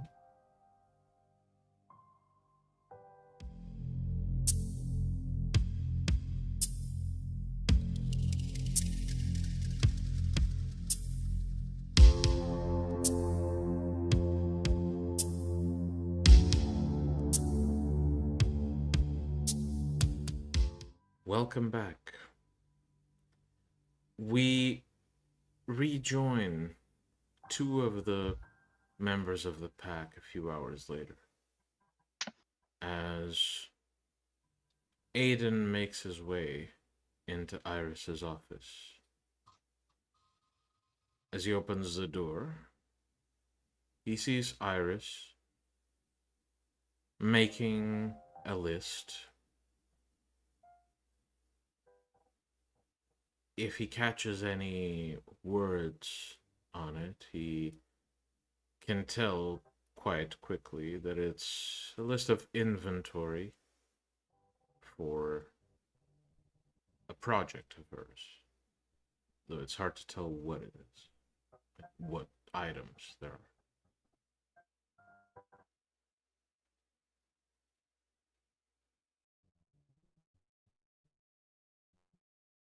Honestly, he gives what she's doing a glance, but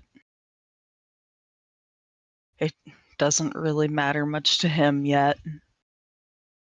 So he just waits for Iris to acknowledge him. It's already nodded to you. Oh, okay. Iris, good evening.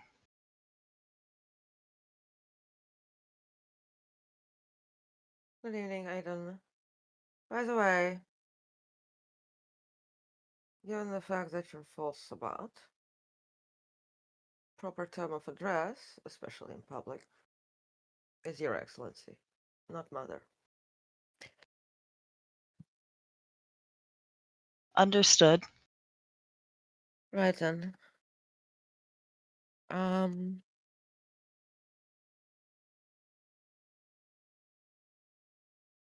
How's the project I gave you?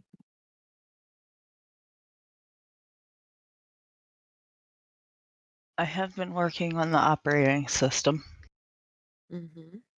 and integrating it with putting it on a cell phone so that the two can work together. Much like how Windows and works with phones. Huh. That is my goal. All right.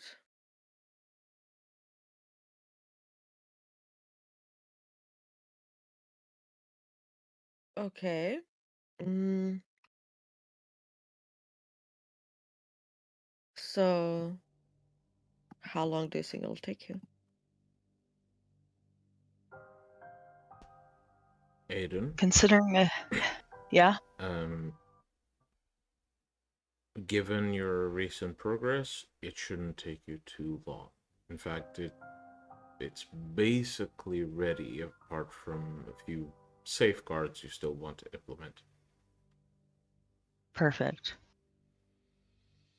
I'm very close to finishing the project. It's been 2 weeks since I gave it to you. yes, and I am just putting in some more security measures before I see it as finished. That is a rather quick progress. Iris, please make an, let's say, int computer. Cool.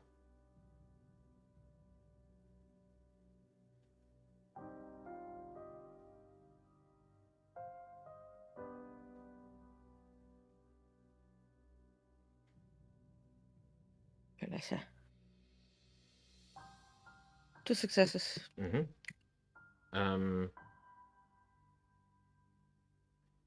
This isn't just fast. There quite literally wouldn't really be enough time to achieve what Aidan's claiming. So either he's lying or there's some time fuckery going around. Well,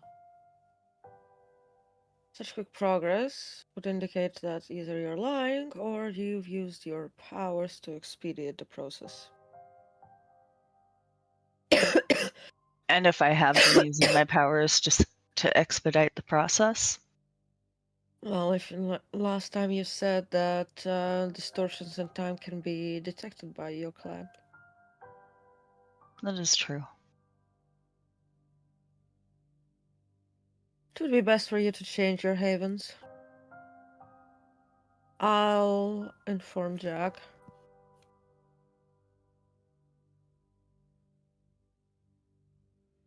Very well. That's good progress. I'll look at the source code. Well, later when you're done. But well,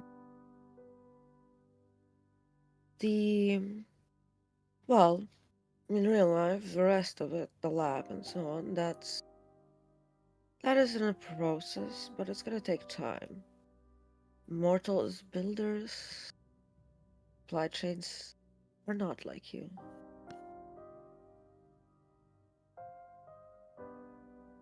I understand that. Time is finite, Given for to most. given the updates Marcus have been giving them, what stage is it at right now? Essentially, yeah, essentially I was the construction is as stated in your downtime. It just requires the setup of the front and the assembly of the machines within the concealed lab. And the machines, like the supplies for the machines and whatever, did They're everything there. arrive? Yeah, everything's there. I'll still need to put together all the hardware and infrastructure. But I didn't expect such a big progress, so I'll say that sometime during the next week there will be already. We'll have working lab to research the Persephone prototype and a secure system to use when analyzing it.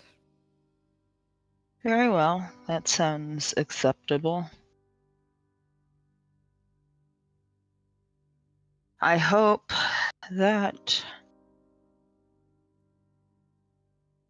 to finish my prototype soon, but it will help to have a lab and Persephone to do so. How is the actual creation rights of yours going? The tracking the Lasombra? I'm sorry, could you repeat the question? Lieeya gave you a task to prove your loyalty to track the Lasombra. I have not been able to do that yet. Don't forget to concentrate on that. We all have our special interests. Iris, can you please speak a bit closer to the mic? Yeah, we all have our special interests. We all have our duties.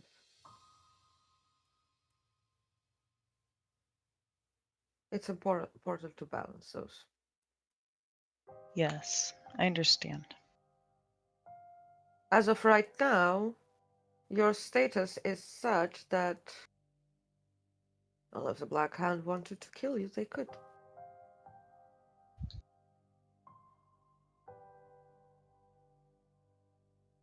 So, yes, perform your creation rites,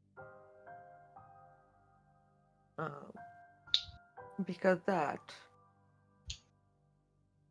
will grant you the rights. You will not be a no-name, nobody.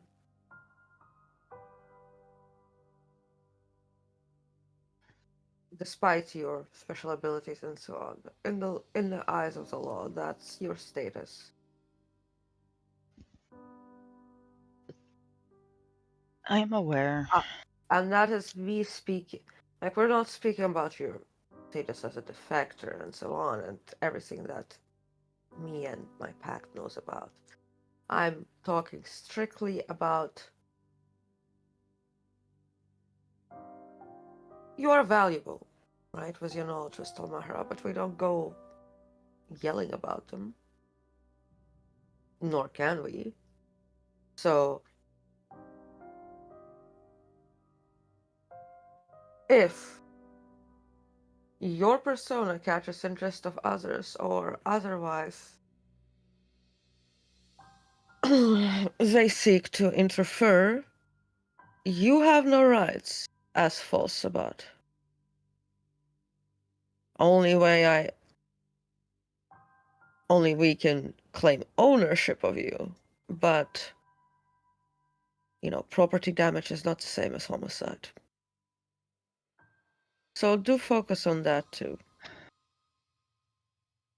I will endeavor to please you, Your Excellency. He doesn't look very much like he is having, like, he's kind of saying it a little bit sarcastically. Just endeavor to not cause me any problems. An archbishop defending a false Sabbat if the Black Hand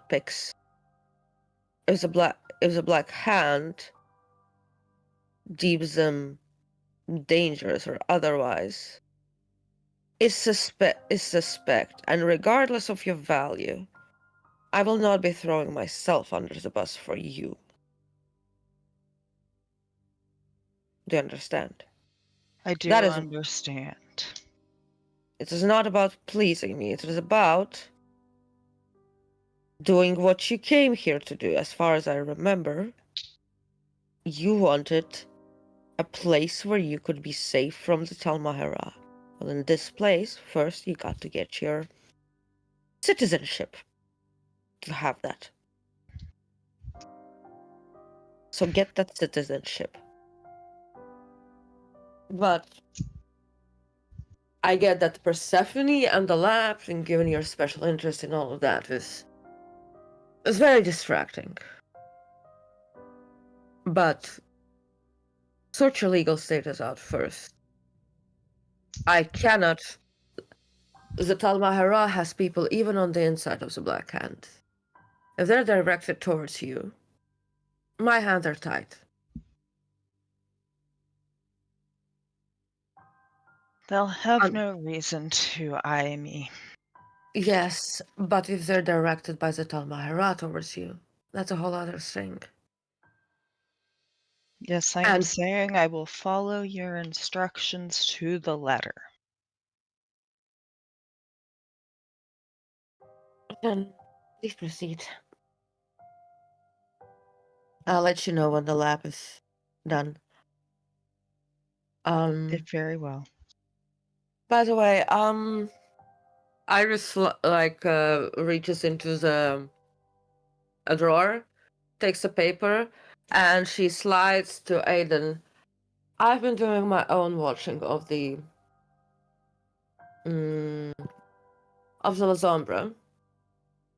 These are some of the havens I've managed to, well, whether they're permanent or not, unclear, but these are some of the places I've managed to find that they use, besides the most obvious one. Very well. Thank you for the lead. Also, as far as I understand, they're basically attracting quite a lot of attention among other folks about like the anarchs, other truths about maybe some of them are spying for others, like the Hack children, maybe even Mary. Some are probably led into it by others who are interested in their gospel or whatever they have to offer. You can do once you could do that as well. Just remember to keep a low profile. And if anything, you have been given, and if anything, you're a false Sabbat from our pack. Make whatever cover story. Just imply that. Just don't pick any fights. I do not plan to, as you say, pick any fights. Good. Just remember they're La Sombra, high ranked. I know your emotional aspect is quite muted. Be careful of how you speak and which words you pick, lest you offend. Well, my hope is that I never have to actually talk to them at all. I can just watch from a distance. Good. Just in case you do. You know how politics go. If you say so. Well, I have zero in politics.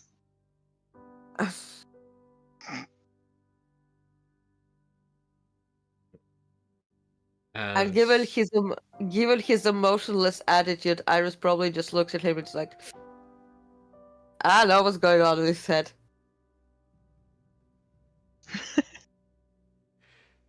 Well, as the conversation slowly wraps up and Aidan heads on his way, we join Abel as he waits at a cafe that has only just closed its business for the night. Some of the chairs and tables are still left outside, but the business itself has been closed. And Abel seems to be waiting, looking around for someone.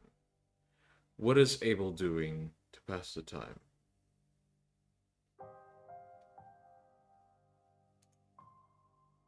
Just observing the passers-by, if there are any. Counting yellow cars. All right. Well, as you do,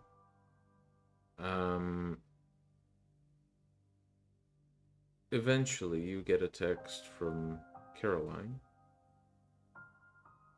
Says almost there.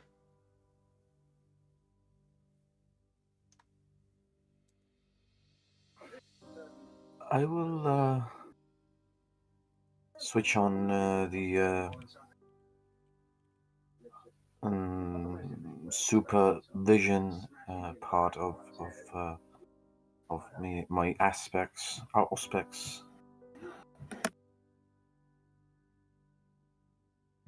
Okay. Roll perception alertness.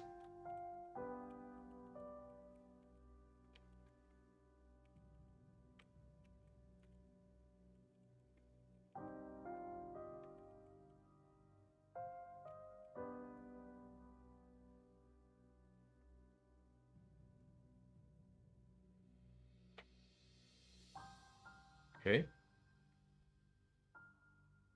You look around and you see in the distance, among a few other people frequenting the street, either going home after a night out or still traveling between work and home in their nightly schedule. You spot Caroline walking besides the same woman you saw in the picture. They seem to be talking, and after a moment, she gives a courtesy nod, and they seem to say their goodbyes, and then she walks down the street towards the cafe.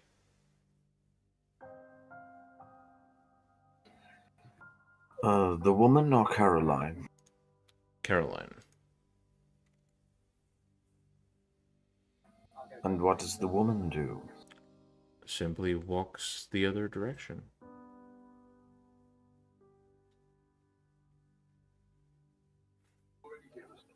Does she have a specific scent? Specific scent.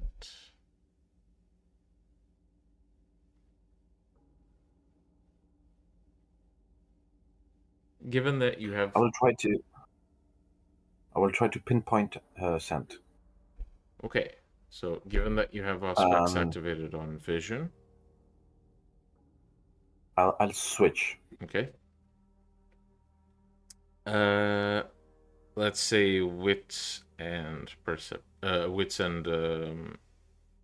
alertness, please. To see if you can catch her scent.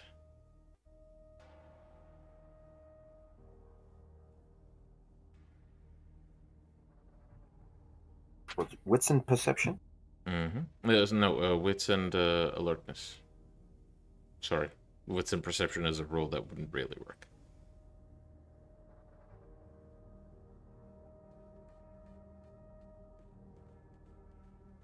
Okay, and you have aspects active for smell, yes? So as Caroline sits in front of you, from here it's really hard to catch the woman's scent, but as Caroline sits in front of you, you catch this smell coming from her clothes. You know what kind of fragrances she uses, kind of smells she usually has. You detect one that smells more like a myrrh, maybe. An odd scent that you don't often catch on Caroline's clothes. You assume it comes from the woman. And as Caroline sits down, she says, "You wanted to see me?" Yes, Caroline. I just wanted to know how you're doing. You're doing great. Haven't had much time to sit down and talk lately. Well, I've been doing great. Get plenty of time for myself. Been learning a lot. Really? Yeah. And what have you been learning? You know, the usual things that we practice. Things that who practices? You, me, Isaac.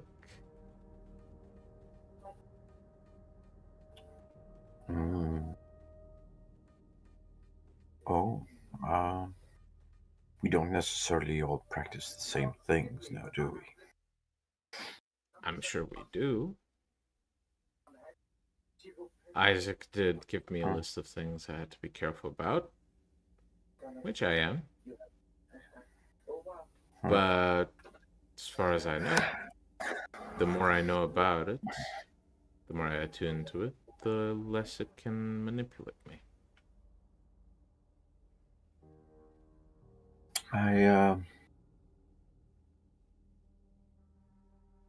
Well, Serena mentioned that you seemed a bit not yourself when you last met her. I don't know what she means by that.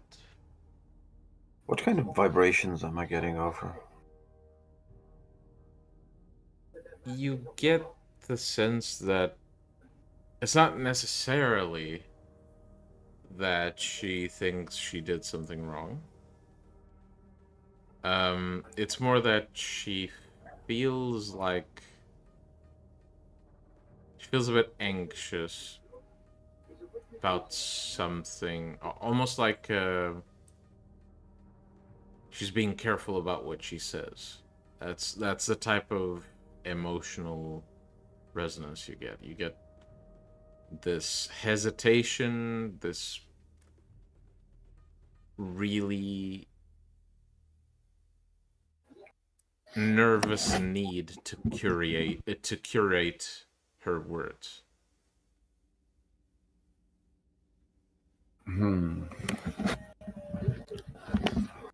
I see. Well, whatever you do, just be careful. You know. I'm aware that I am not your father, but I do care about you. I mean, you did turn me into this. Well, yes, and for that, I'm not. I haven't decided I'm yet thankful. whether I'm sorry. Okay, then I'm not sorry. But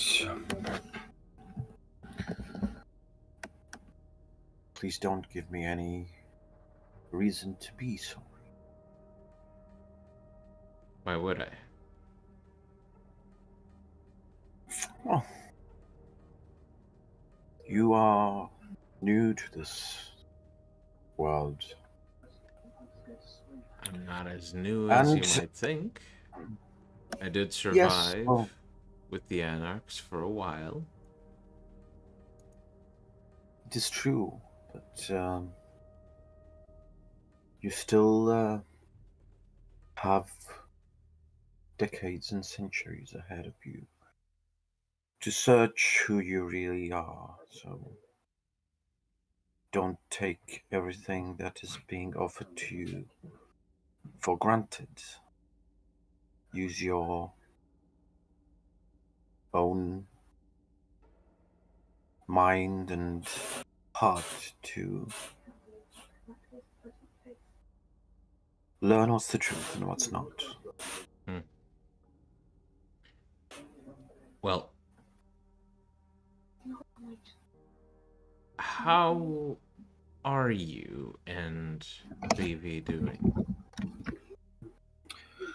Well, Veta, we are looking into the matter. It's not as shocking as it was at the beginning. Right, but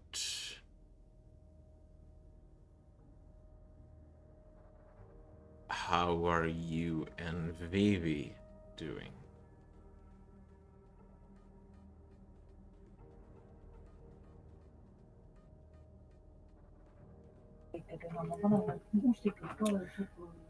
Well,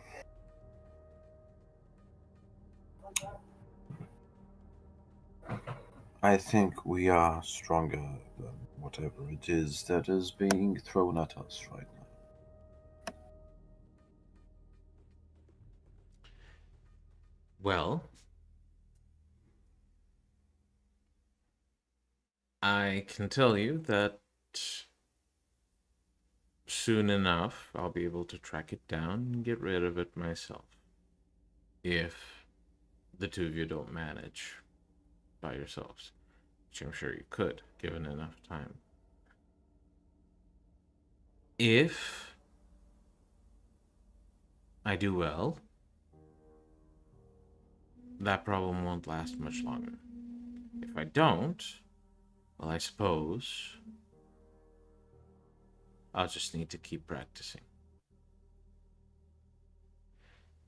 In the meantime, you might want to pay Isaac a visit. I think the people there might really vibe with you.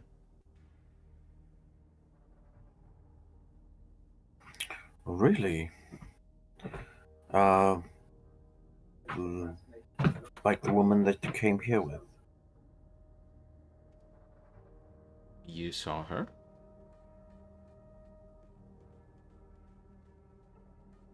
Well, yes, I recognized her immediately. Didn't know you two met.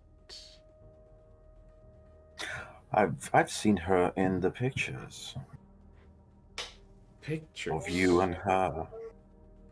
Yeah, I just got one of those pictures today from my secret little fan. Wonderful. Okay. Well,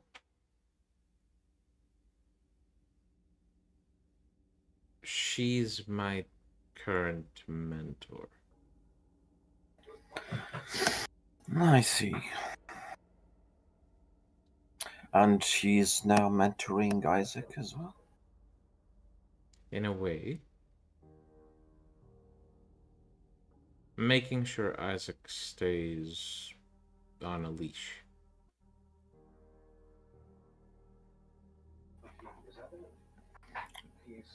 Okay, and why would Isaac need to be leashed? Well, am I the only one that got slightly nervous when he went on a rampage in Griffith Park, of all places? Nearly got himself killed? Nearly burned down an entire forest?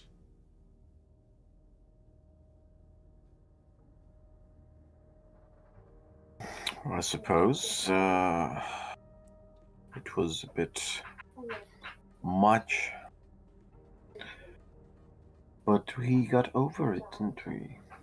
I mean, yeah, but He just needed a friendly word. doesn't that make you think that maybe his methods don't work?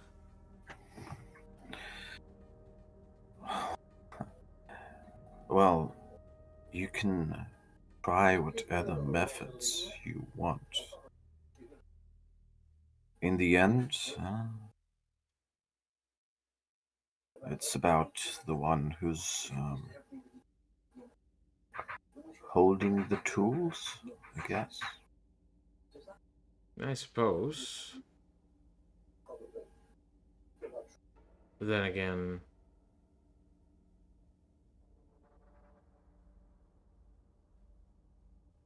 if you're following Isaac's methods and they don't work, what happens?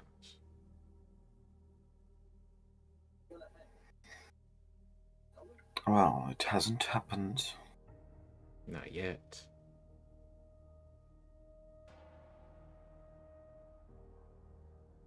Well, same can be said for any method.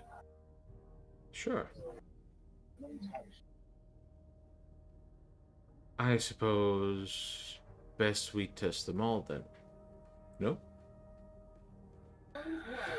I'm just going to circle back to what I said in the beginning. It's a free world. It's a free organization that we have. You're free to try whatever you want, but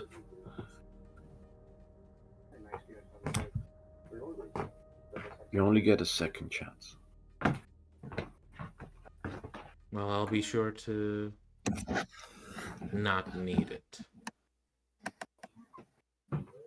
Look, the bottom line of it is, there's a lot of shit we have to worry about. And back the Anarchs, I had Abrams ruling over the city and dictating where each of us could go, what each of us could do. Since, regardless of what we tried to do, he would decide if we would succeed or fail based on his preferences. He owned the domain, so he decides who does what. It seems that in the Sabbat, from what I've learned so far, we are all free individuals. So long as we don't, start executing each other. I believe that's a much better system. Especially when some of my fellow Anarch defectors have a mentality of might makes right that needs to be curbed.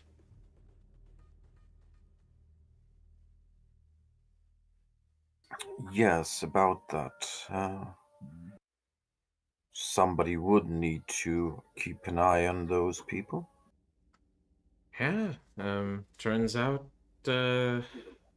boss lady said I'm the one to do it. And Well, will you take that job? obviously. Why wouldn't I? Okay. Well, that's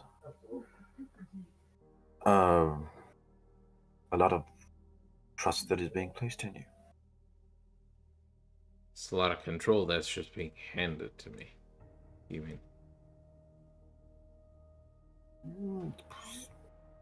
Words. Tomato, tomato. Fair. Look, if I am given the opportunity to control these specific people, I'm going to take it simply based on the fact that if I don't, one of them will be responsible for controlling me. Last time that happened, I called that guy Abrams. And I don't Fair think enough. either of us liked him very much. Obviously. And this is also your chance to prove that you're better than Abrams. Oh, don't worry. I'm better than Abrams.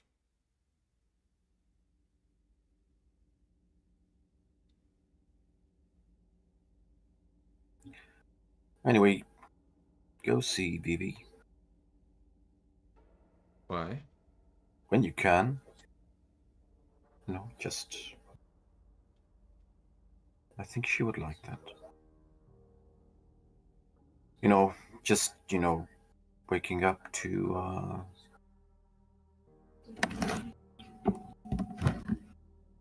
a jacket that has been left on a armchair is probably bringing up some memories of happier times. As you scan the memories, or the emotions that permeate Caroline throughout the conversation, as soon as you mention that, you notice there's a slight shift. Not so much of guilt.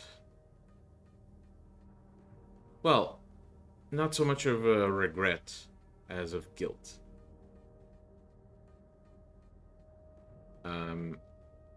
And she simply says, I'll see what can be done. That's nice of you. I might not be able to show up, though. Just fair warning. Sure. I mean...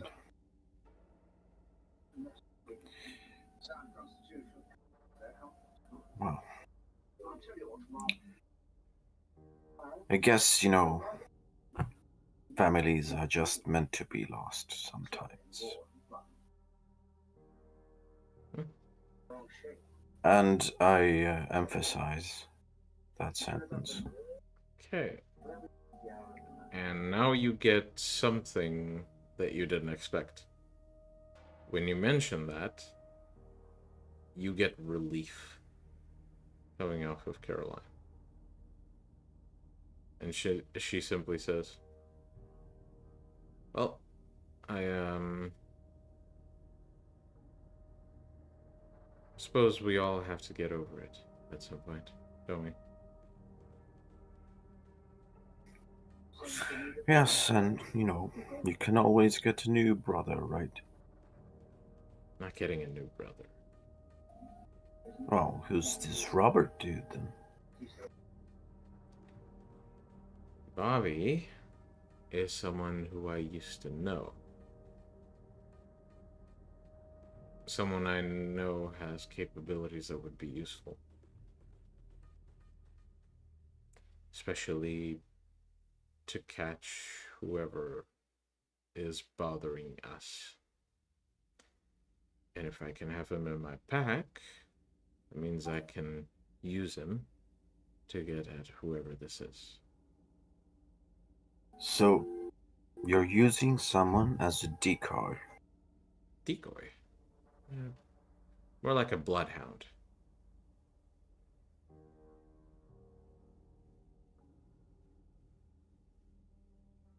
Fine. You're using someone as a tool. I mean, yeah.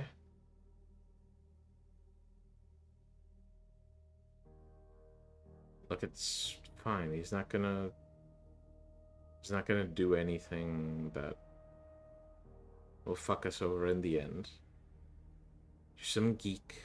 He doesn't have the guts to stand up to us if there are problems. And he's smart enough to find whoever's doing this, so I'll ensure that's dealt with. And then he can earn my trust.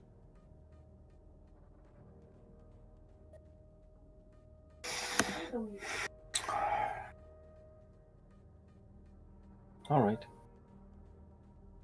Good. You do what you have to do. Better than sitting around and waiting, isn't it? Oh, we're not waiting. Here's hope. Here's hoping you aren't. And Caroline stands up and reaches into her bag, and after searching for a bit, takes out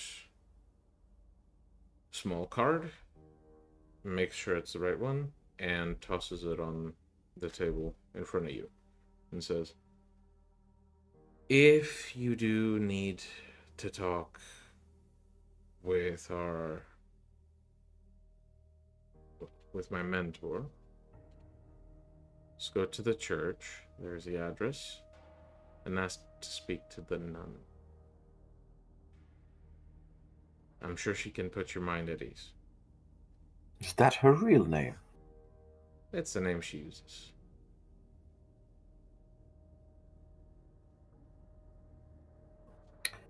All right.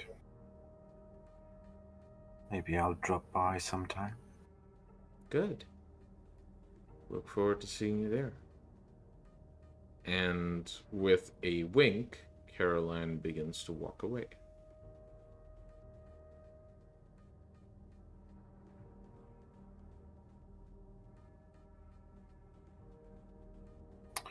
All right, I'll head back to the Haven then. But I will also actually, once again, try to keep an eye out when I walk back. Okay. You may roll perception and alertness as you begin to head back. And we will now be joining Jack as he awaits Aidan at another hospital room.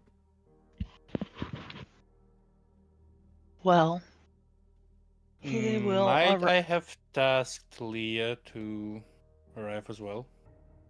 Okay. Well, eventually, Aidan arrives. He opens the door to the room he was indicated to go to.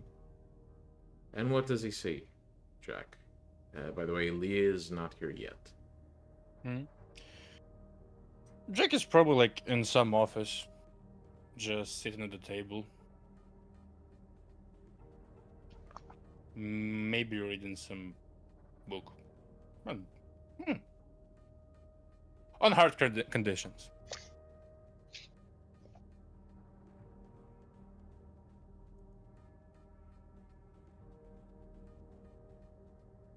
So, Aidan, this is what you see as you enter.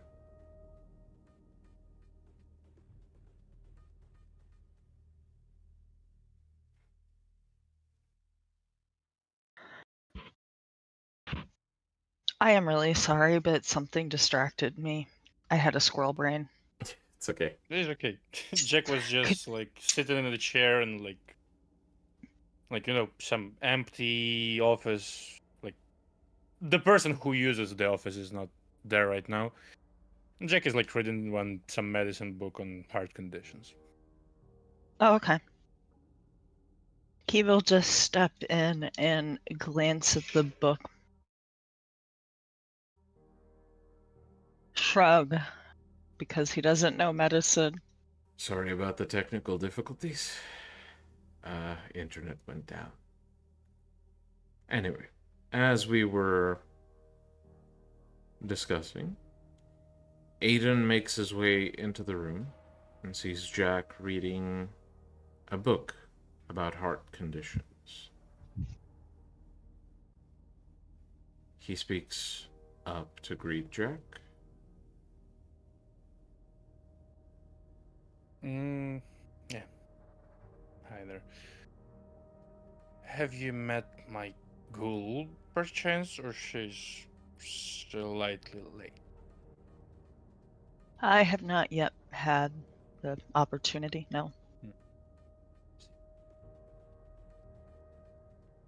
And Just okay.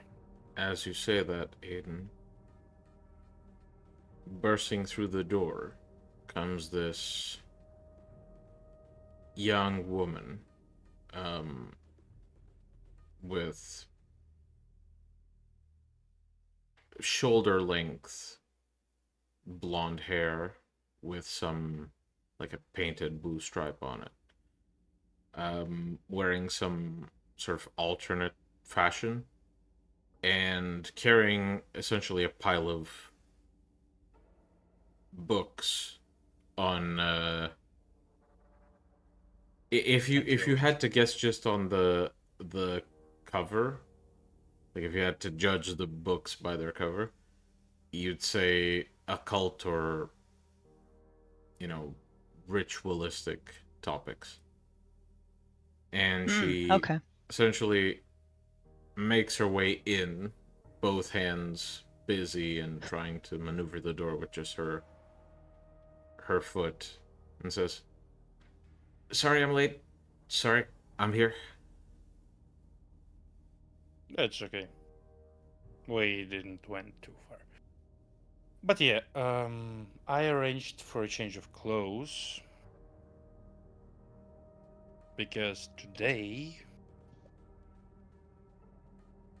I would like to have a discussion on what we consider empathy. Oh. Yeah. All right. Where are the clothes located?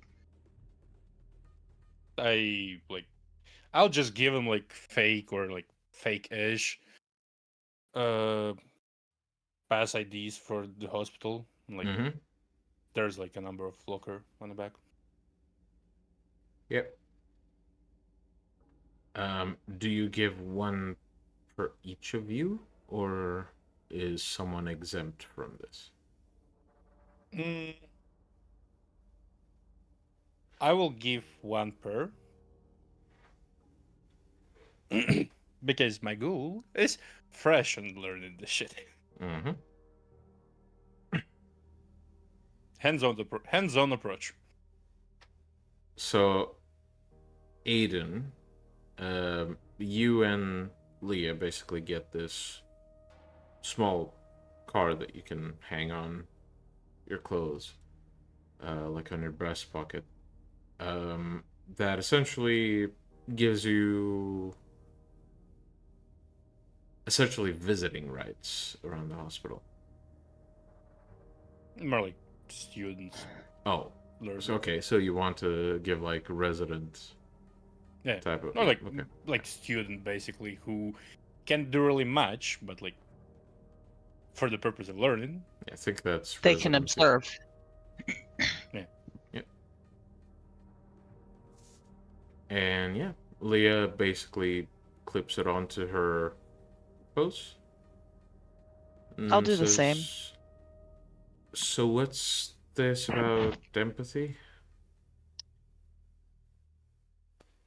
Well, you'd have to change, and is probably both of you might know.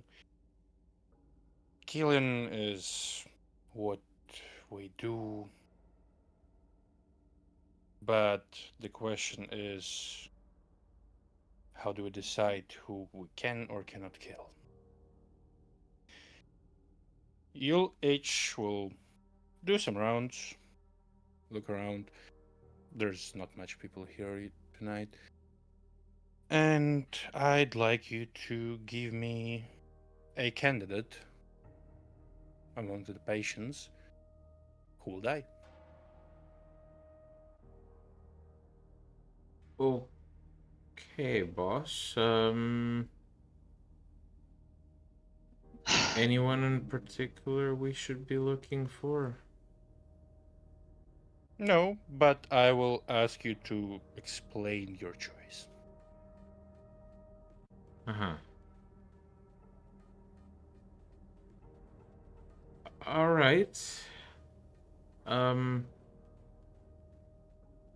Okay. I mean, if you say so, I'm sure you have a good reason for it.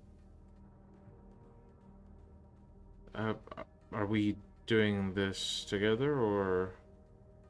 Up to you. She looks to you, Aidan.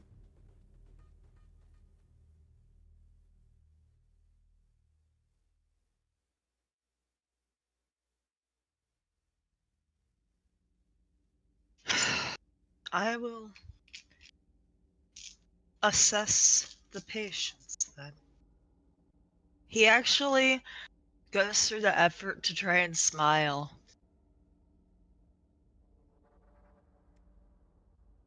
Make a manipulation and performance roll, please.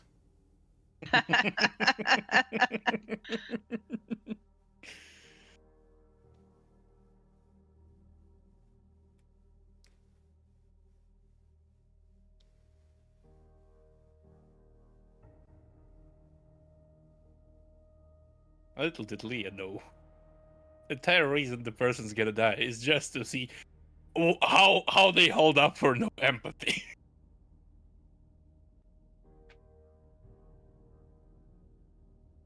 Let's see. Oh, I Okay. think I might have a specialty that applies. Which Depends one? on doubles Oh. anyway. Maybe not on that. Never mind. Okay. It's It was 4 conjurer successes. effects, and I'm not really doing that right now. Yeah, no, that's not. It's 4 successes anyway. Yeah. Yeah. So you managed to put on a seemingly genuine smile. At which point Lieeya just goes, I mean, we can go together if you want.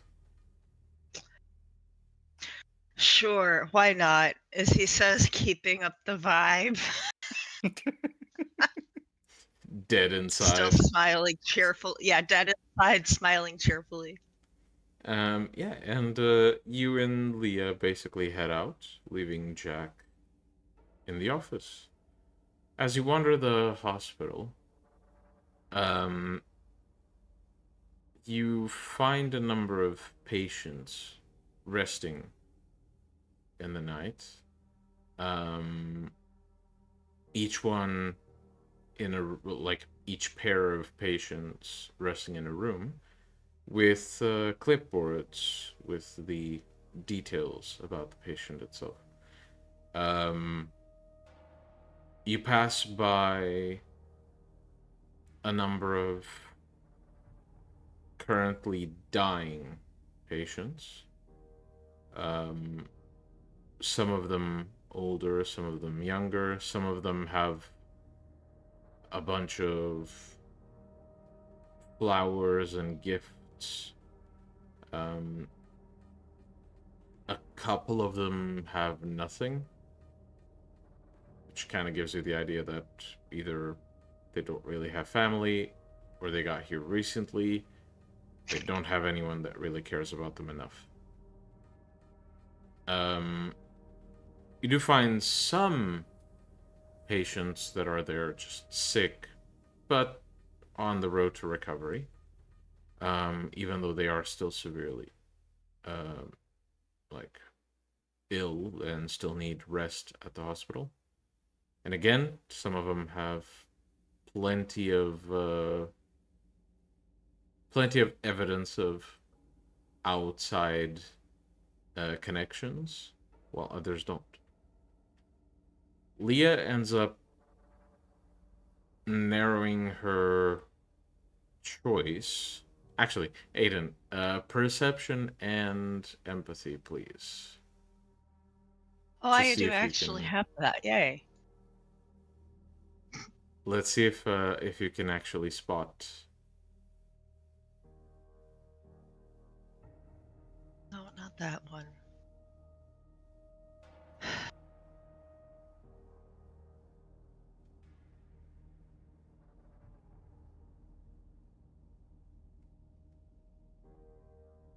Once again, 4 successes. Mm-hmm. Consistency. And Yes. my specialty is tactical for perception. Yeah, this one applies. This one applies. So one more roll die. one extra die, please. Okay.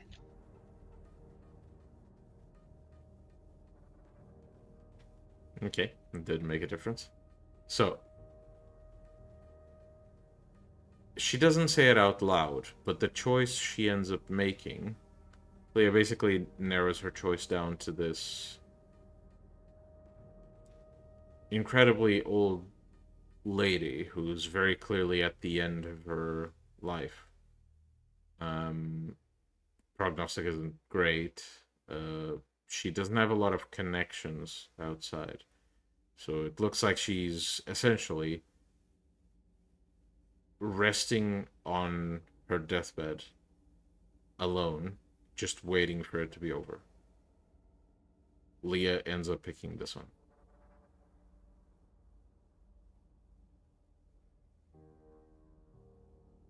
I think this one's a good choice. He says, since she hasn't said it, he's gonna bring it up. When you say that, she kind of perks up and says, "Oh, I didn't mean to. I didn't mean to hide this from you. Sorry." You were hiding something, he says, No, raising no. an eyebrow. No, it's.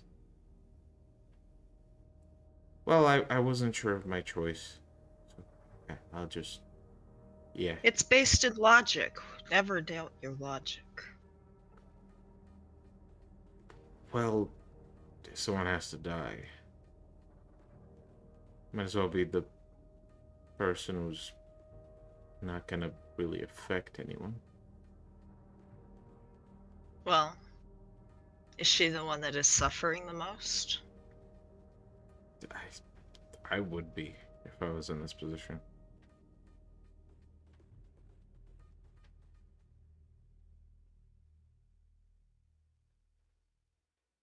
I mean, if someone has to die, you might as well just do some good with it, right? I don't think it has anything to do with good and evil. I think it just is something that happens to everyone. Lieeya seems to hesitate responding to that and chooses simply to nod and kind of look to the side. This is the moment Aidan realizes he let his mask drop for a moment.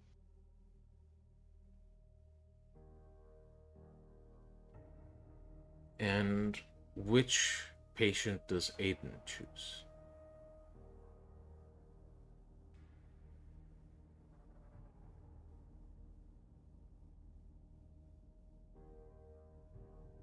I think he's gonna go off more off how the machinery is acting with the people and how they act.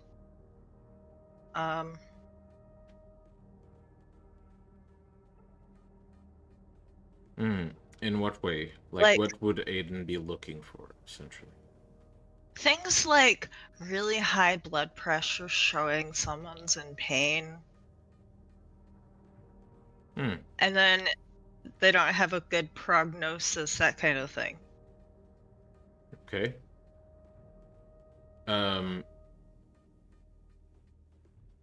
You end up finding this patient.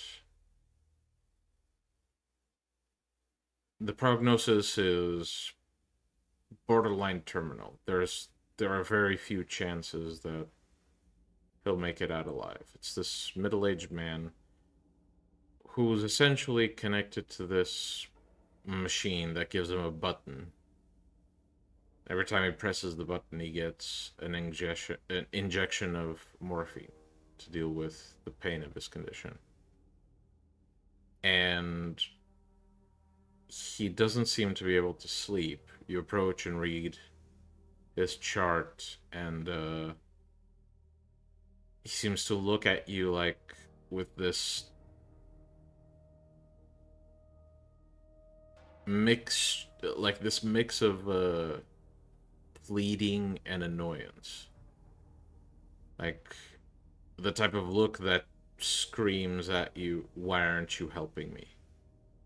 As he once again presses the button and the machine delivers another dosage.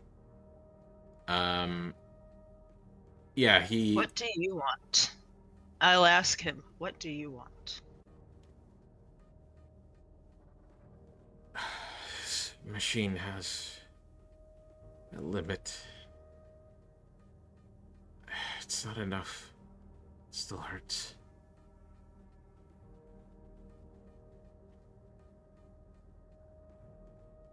I see. We'll see if we can do something about that. He smiles to the guy. Okay, I'll consider this part of the success you had, because otherwise you might smile a bit too creepily. Yeah, Nature smile.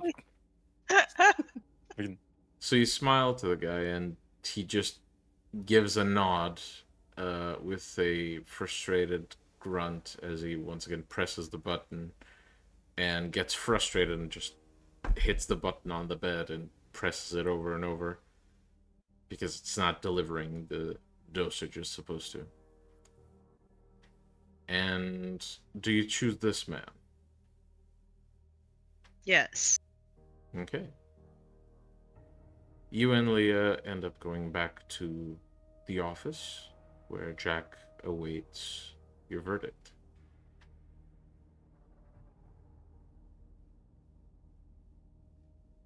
Oh. Who's first?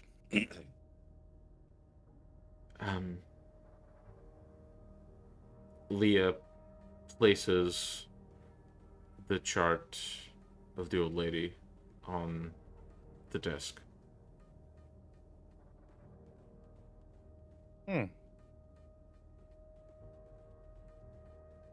That And that's not really expediting the death. Oh. She's not awake. She doesn't have anyone who's gonna miss her. If someone has to die, it might as well be her. No chances of survival either.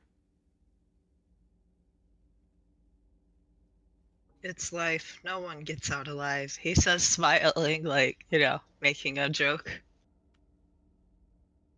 Lieeya looks at you like this, basically.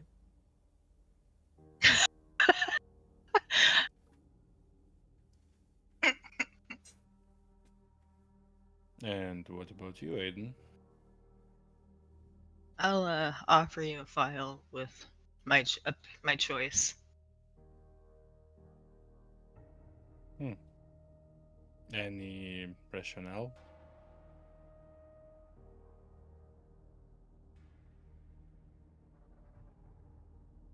He can get no relief. He is just hanging on to try and stave off the inevitable.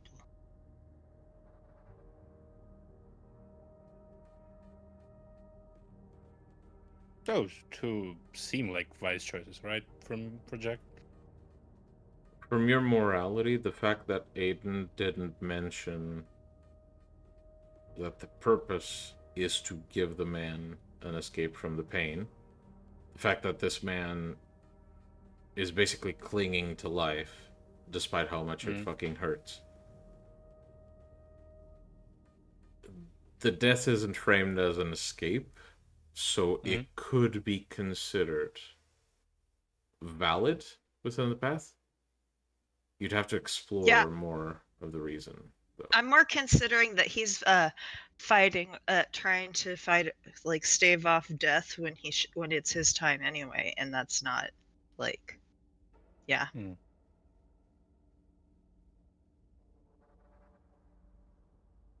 Oh. We don't really do well with bot time.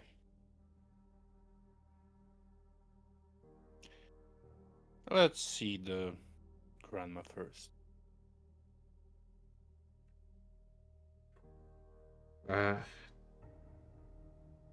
Boss, do we have to? It's okay, kiddo.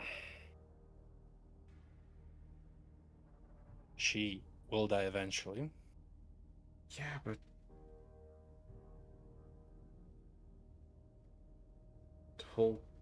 pulling the lever is different than just waiting. You could just wait. She might survive. For how long? Does it matter? She might survive. But she is so old, it's basically pointless. What the fuck is wrong with you? Lieeya, what this is not just, killing for the sake of killing. I cannot kill just because I want to. There has to be a reason. So what's the reason? The reason is death is inevitable. You can speed it up slightly, but you cannot run forever. And if you're afraid of it, it's gonna cloud your judgment. What if she makes it? What if she's supposed to make it? And Jack, if you want, I can allow you to roll perception empathy. I pretty much know what's going on, but yeah. Careful? Sure. Helese. Yeah. So it's rather clear that the idea of killing someone is distasteful, mostly out of not just out of empathy, but out of sort of twisted form of projection. In that scenario, it feels like Lieeya wouldn't want to be just given up on. She'd want to keep fighting to stay alive as long as possible. And especially given the fact that she might one day become like you and live forever. Mm-hmm. She feels sort of this twisted, like it seems that she feels this twisted responsibility to keep people alive for as long as possible, since she has that right. So should they, basically.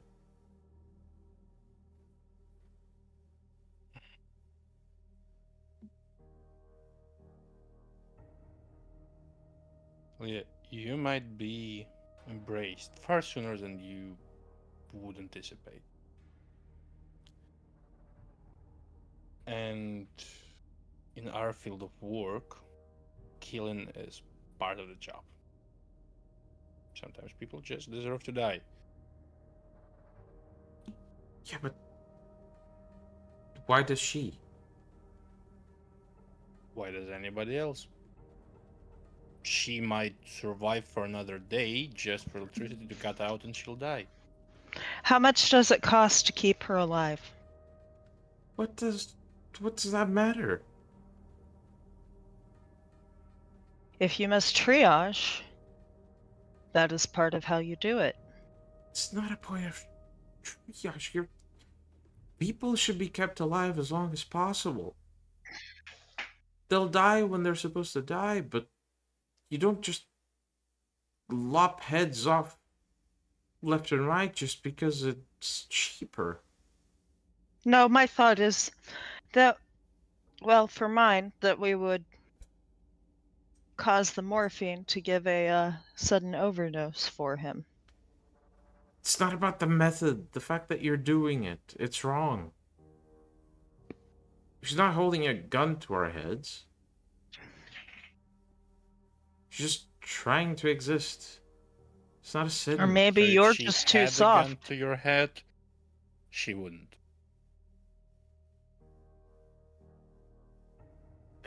I can't do this, boss. I can't do this. I can't. And she goes to pick up her books and leave.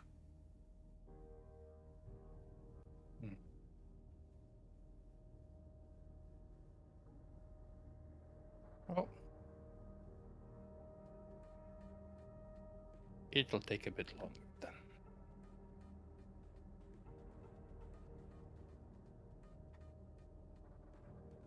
She leaves and Aidan says she may be a problem. She's a ghoul. They are more humane than we are after Embrace.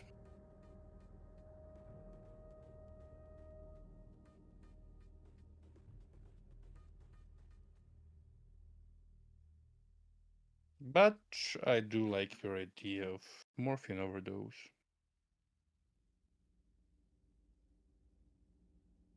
Aidan nods slightly.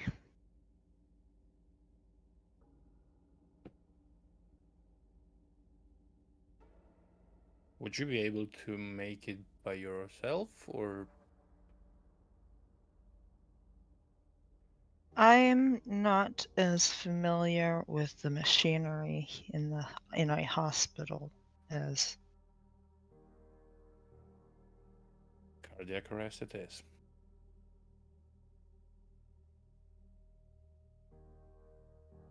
I could probably cause the machine to deliver the dose. But it would be good to have a secondary option. The secondary option I have. Let's see what you can do.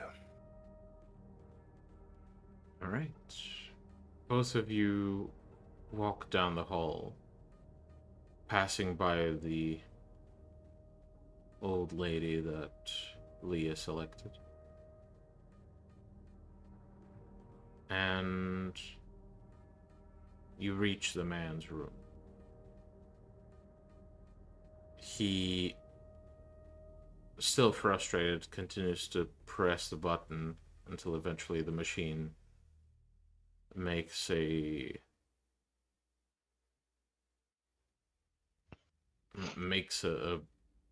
clicking sound and delivers the dosage. At which point he leans the head back and sighs in a bit of relief, frustrated that the pain isn't gone. It's just less.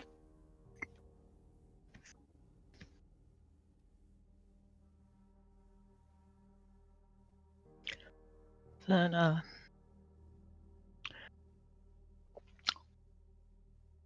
Aidan puts on his bedside manner face and looks to Jack and says, "Is this suitable or is this creepy?"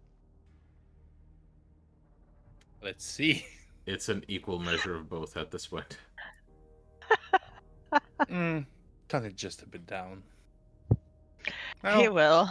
On the other hand, he might get a stroke just seeing that grin, so either way, a win-win.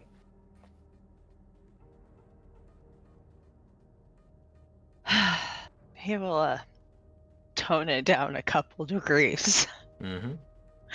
And go in. Hello again. We're here to see if we can't do something about that to help you feel a little bit better. Oh, finally.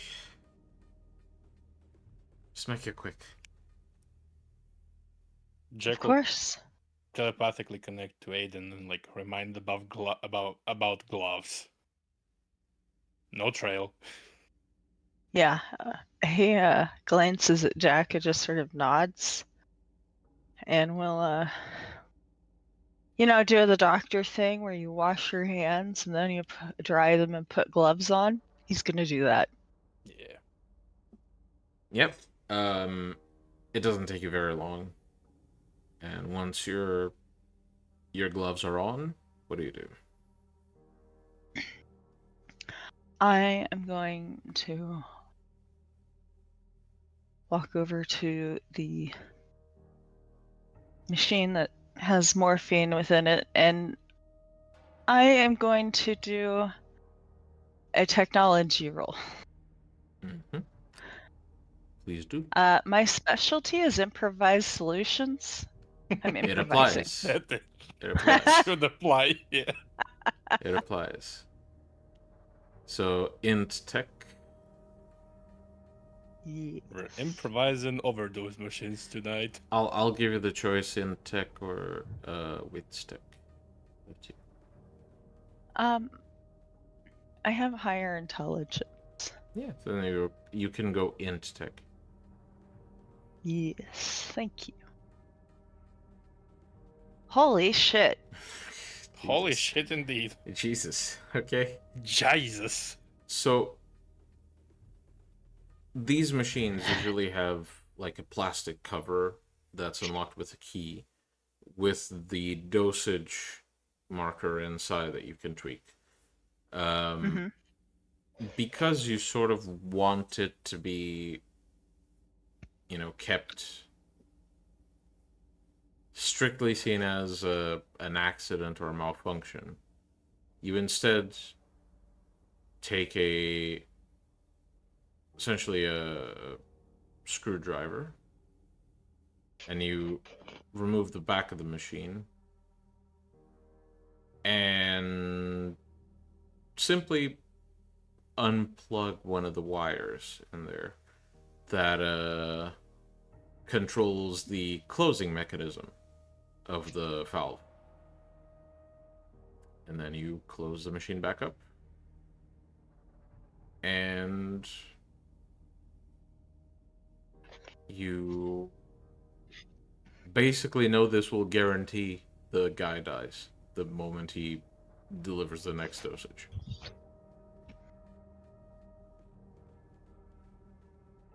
Very well, that should help, sir. Thank you. Okay. And he presses the button again.